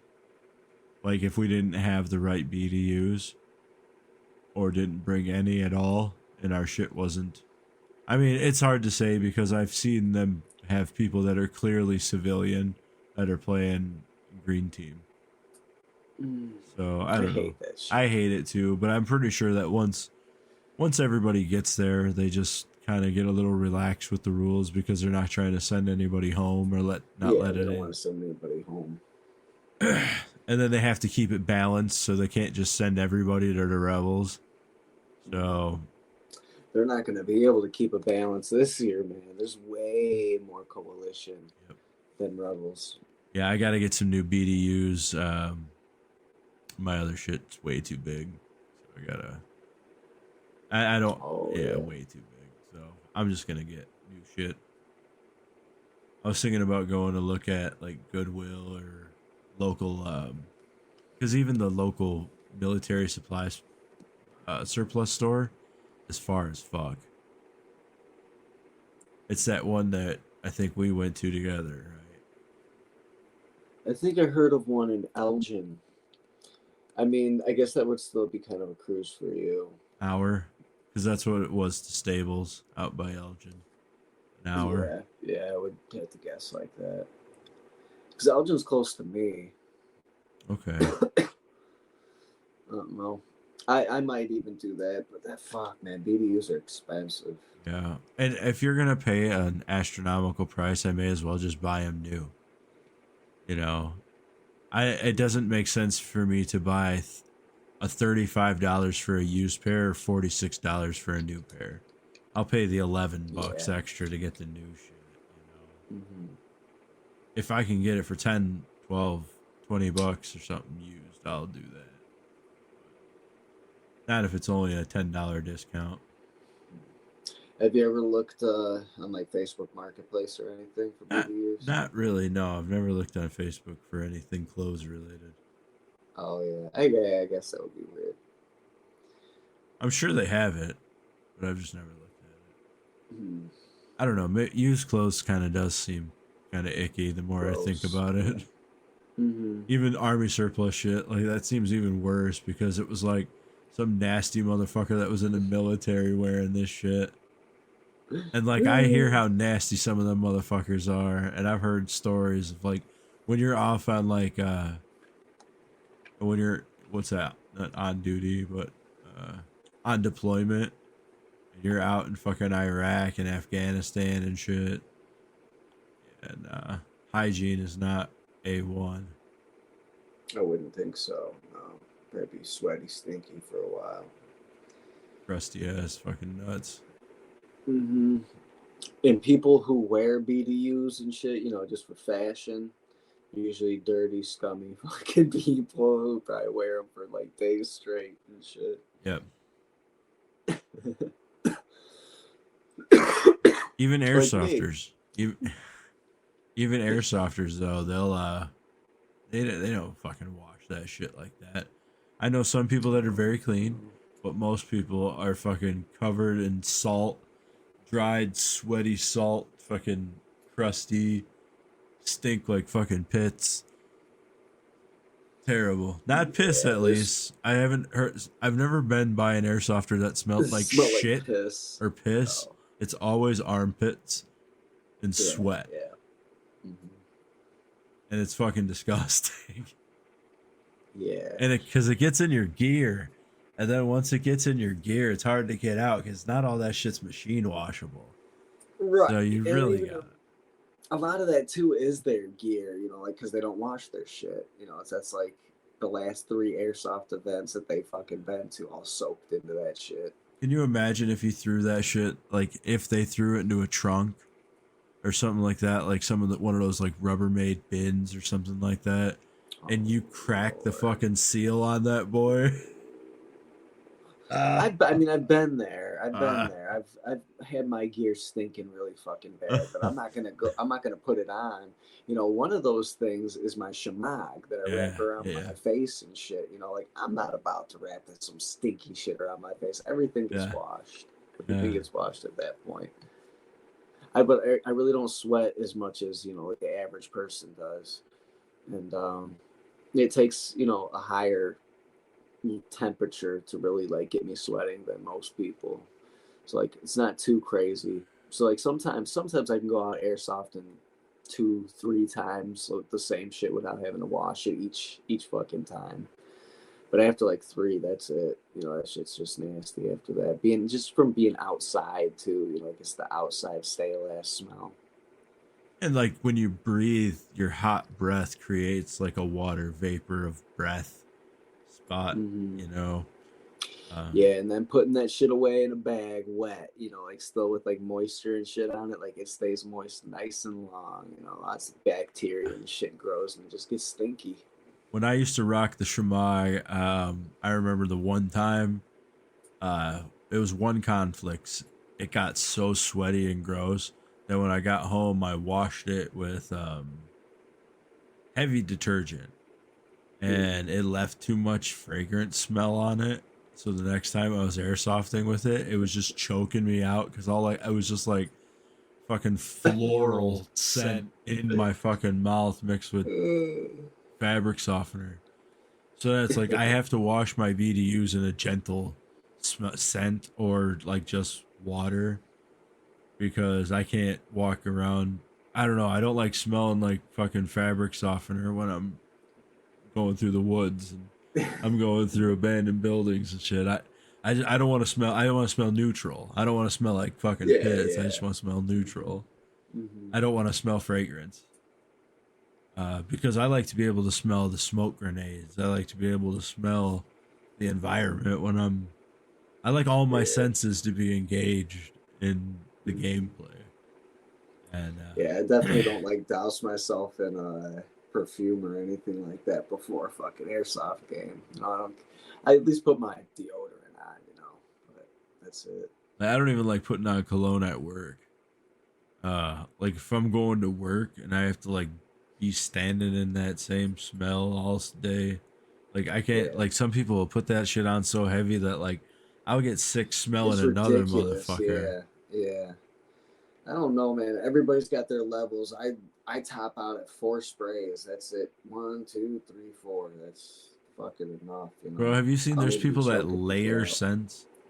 They'll wear multiple sprays of different fragrances and shit at the same time. Like, you know what though? Like the people who do it right, if you meet them, man, like I'm telling you, like that's like the first thing that like hits you, like, wow, this person smells fucking fantastic. You know, like you think it like almost like powerful. Heightens their, like heightens their aura or some shit. Or that too.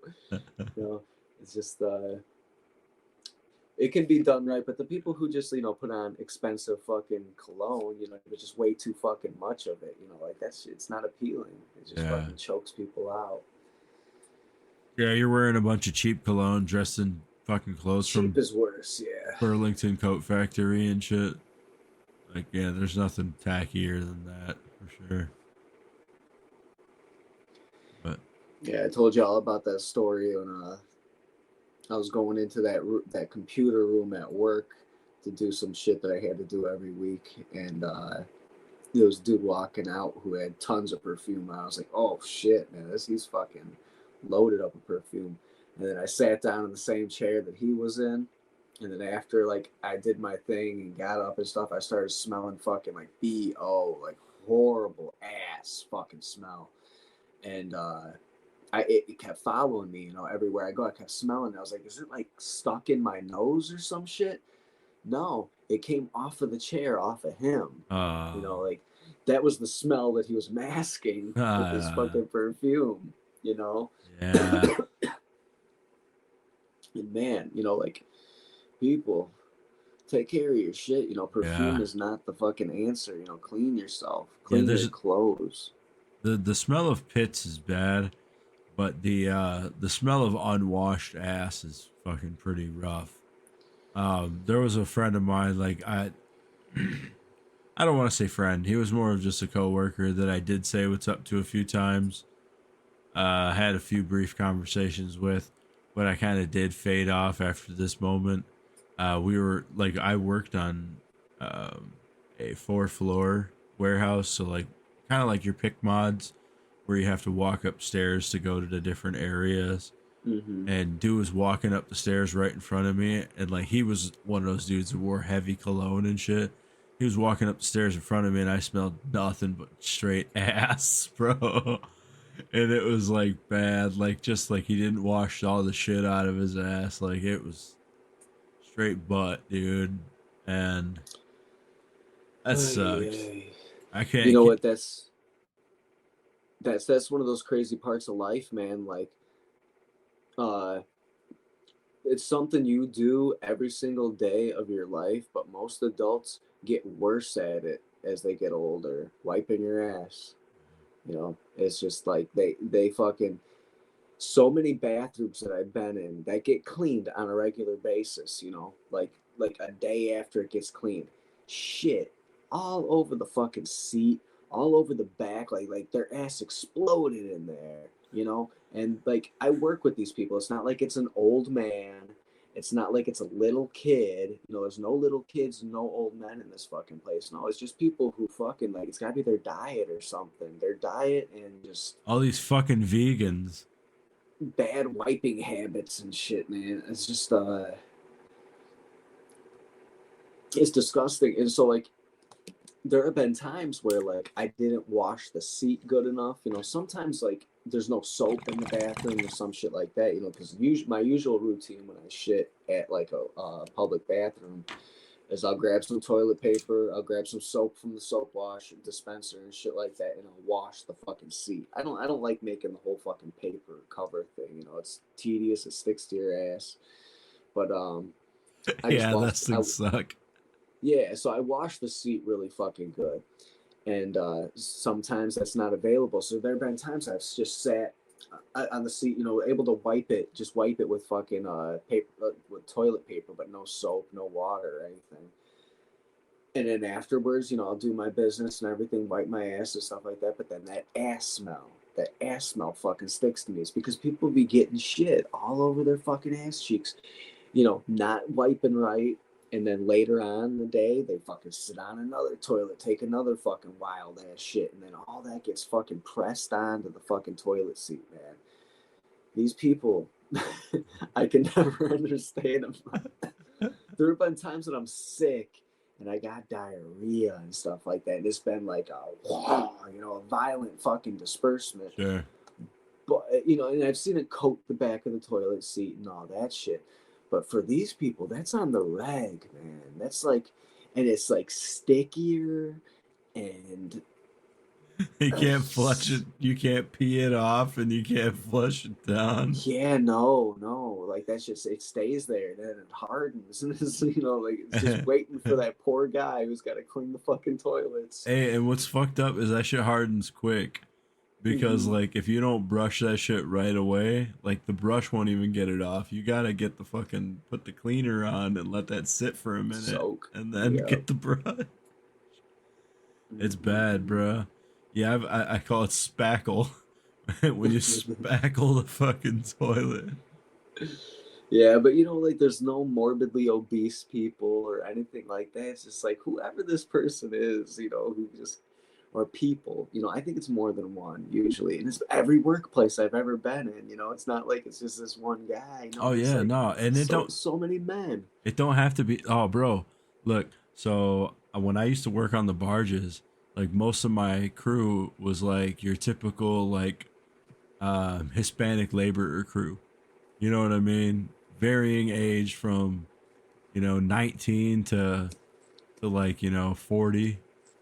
And all men, and bro, every one of them, they all had fucking loose butthole. Like you'd hear them in the porta shitters just giving it fucking hell, bro. Like when they sit down next to you in the right inside of the office, it's wet, like it's bad. But like I mean, they all eat the same shit. Sometimes they be eating literally the same shit. Like they'll be in the fucking lunchroom eating out of the same shit. And that's cool, you know, like I've eaten their food before too. And I've been on the fucking, not regularly like that. Like I wasn't shitting my guts out all the time. I was shitting terribly because I ate a lot of gas station food back in them laborer days. Yeah, I've had my moments. We hit the gas station. I mean, you'd eat gas station food daily. Nothing so violent, it's getting all over my cheeks and shit, though. Nah. Nothing like I was like literally going through hell every time. You know, another odd shit thing. I don't know. May as well be on the topic. It's been a real long time since I've taken a shit that was so big that it hurt my asshole. That's good. You know, I remember when I was a kid and you fucking end up taking a big shit because like you were holding it all day and you didn't want to shit at school or something. And then you go home and you're fucking over here trying to shit out something and you're squirming on the toilet. Like, yeah, my poor butthole, dude. I've been through them, man. And you know what? Like, there have been times I probably should have got an enema, but no. Like, I just fucking powered it out. through. And I got, dude, I'll admit, you know, I got fucking hemorrhoids and shit because I fucking tore my shit, man. Tore my shit with these fucking monster fucking turds. But then I learned, you know, like, you don't hold your shits. When you got shit, just fucking do it, you know. You need it to be nice and wet. There was, man, I can't remember what event we were at. I think it was the Gathering. And I didn't shit for like the first 3 days. But it was because we didn't set it up to like be able to shit yet. And I was not going to go shit in the porta potties. Like I was scarred from the year prior because they were just so terrible the year prior that I was like, yeah, absolutely not. I'm not entering them one time this year. And, yeah, I fucking held my shit so long. Every time I had to shit and I'd be like, all right. And I was mentally prepping myself to get up and go take a shit. Like I ended up psyching out and being like, yeah, you know, it went away. And it would just go away. And then fucking 3 days later, I was like, I should probably take a shit now. I've done nothing but eat camp food and drink fucking Faygo and beer. And I need to poo bad, man. Yeah. And it's fucking big. And it hurts. Yep. None of those ones that made me... It was uncomfortable, but it wasn't one of those ones like when I was a kid that like literally had me crying on the toilet like my fucking uncle stopped in while I was, you know. Yeah. Man. No, that shit is awful, bruh. That's why we're the motherfucking shitheads. Because we have these shitty conversations about all this shitty stuff, man. Yeah, so if you ever come to the camp, don't step in shit. Don't step in shit everywhere. If you see one landmine, just know that there can be many at any given moment. You know, I don't see no dogs. what is the thing? Like, you can't be mad at a bear for being a bear, but definitely you don't want to poke the bear, right? Yeah, and you definitely can't be mad at the shitheads. Yeah, they're the shit. And if we're trolling ourselves, like if you happen to be a neighbor or a innocent bystander that's passing by, and we're trolling each other, like that's our business. You can't get offended by any of the things that we say or do to each other in the camp. Like that's our business. Our relationships with each other are our business. If I choose to use an F word or a G word or mostly just those two, yeah, that's it. You don't hear an N word ever. F word and G word a little bit. I'm trying to think what else. Nothing bad, right? Shit. Yeah. I'm not gonna say either. No hate. Yeah, no hate. And it's only to each other. Never. You know, or the H word, or homo. You know, if I said, "Hey, what's up, homo?" Yeah. It means. And our cousin, his brother, can be quite a homo at the gathering. Oh yeah. That's okay. Definitely. We don't talk shit about it, but we laugh. You know, it's always in a comical way that it all goes down. Yeah, and like I have friends and everything. That's why I'm like I tiptoe around it publicly because it's like, I know there's a stigma, but anybody that's cool with us knows, you know, no hate. I don't bother nobody. hell no. They know we're cool as fuck. Like, we have friends in all circles and shit. So Yeah, absolutely. you know, but at the same time, we're always our friends group is more intimate than most people's. You know, we're family also, so it's fun.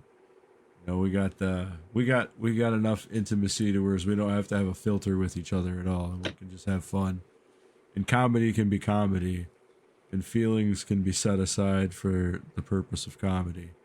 Yeah, Yeah. you know, I'm sure that we joke around amongst ourselves, you know, a lot more than most people do, just because, you know, we're just at the camp giggling and laughing the whole fucking time, and I don't think that we've ever had any neighbors like that I could think of. They're just constantly fucking around and joking around. Yeah, no, they're we've had neighbors before that are just like always stoic at camp, sitting there just taking it all in, not really saying much. We've also had the couples that fight the entire time. We've had quite a few.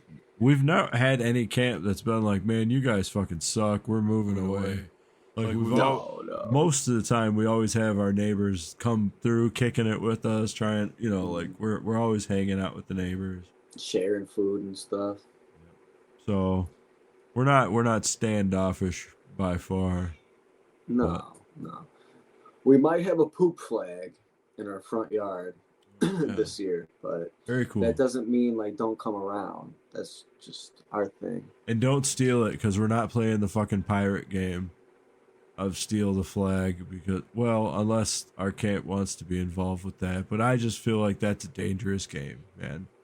There's people stealing camp flags? Well, that's what they want to do. Not your banner, but if you actually have a participating real flag, and you're flying it on a flagpole at your camp, that's the whole thing. Like pirates, playing pirates, because it's the pirate gathering, steal the flag. But we kind of have a rule about covered in shit. I think that we might even win that game. Oh, that's true. I don't think anybody's gonna fucking want to touch it. I don't know, man. Maybe somebody wanted those titties. That's right. Yeah, true that. So it's hard to say. But yeah, I don't really think it's a great idea, because we, especially at the gathering of Juggalos, us Juggalos look out for each other. And like, just for camp security purposes, I don't like games where you're having randoms going into camp taking something when I'm looking out for that to not fucking happen.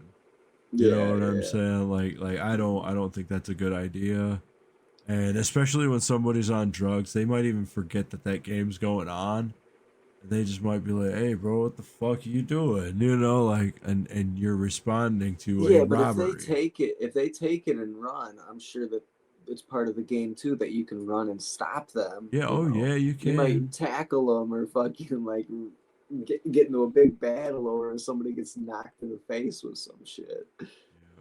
It is pretty dangerous, but you know what, man? It does sound like fun. If I were younger, I'd fucking participate. Yeah, younger me. That's not a current me game. Yeah, no. My days of playing tackle football on the street are over. No shit. Oh shit, man. Well, my boy, I think we're gonna fucking call it, man. It's getting late. I think we're all tired. Yeah. As always, y'all, hit that motherfucking like, hit that subscribe. We're everywhere at the motherfucking Wormhole Podcast. And until next time, keep your eyes to the skies. Wormhole, out, y'all. Bye. It's the motherfucking wormhole, homie. It's the motherfucking wormhole, homie. Yeah.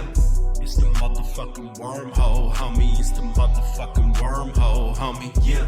In the galactic shitheads from outer space, the wormhole pod taking over the human race with the faces set to kill. We sliding up in your place, taking credits in your bitch, then disintegrate your face. We assimilate as we roll through the breeze, tripping off the fungus, getting lifted from the trees, saying fuck the ops. Yeah, we killed them bitches with ease, doing drive-bys with Bigfoot sliding in UAPs.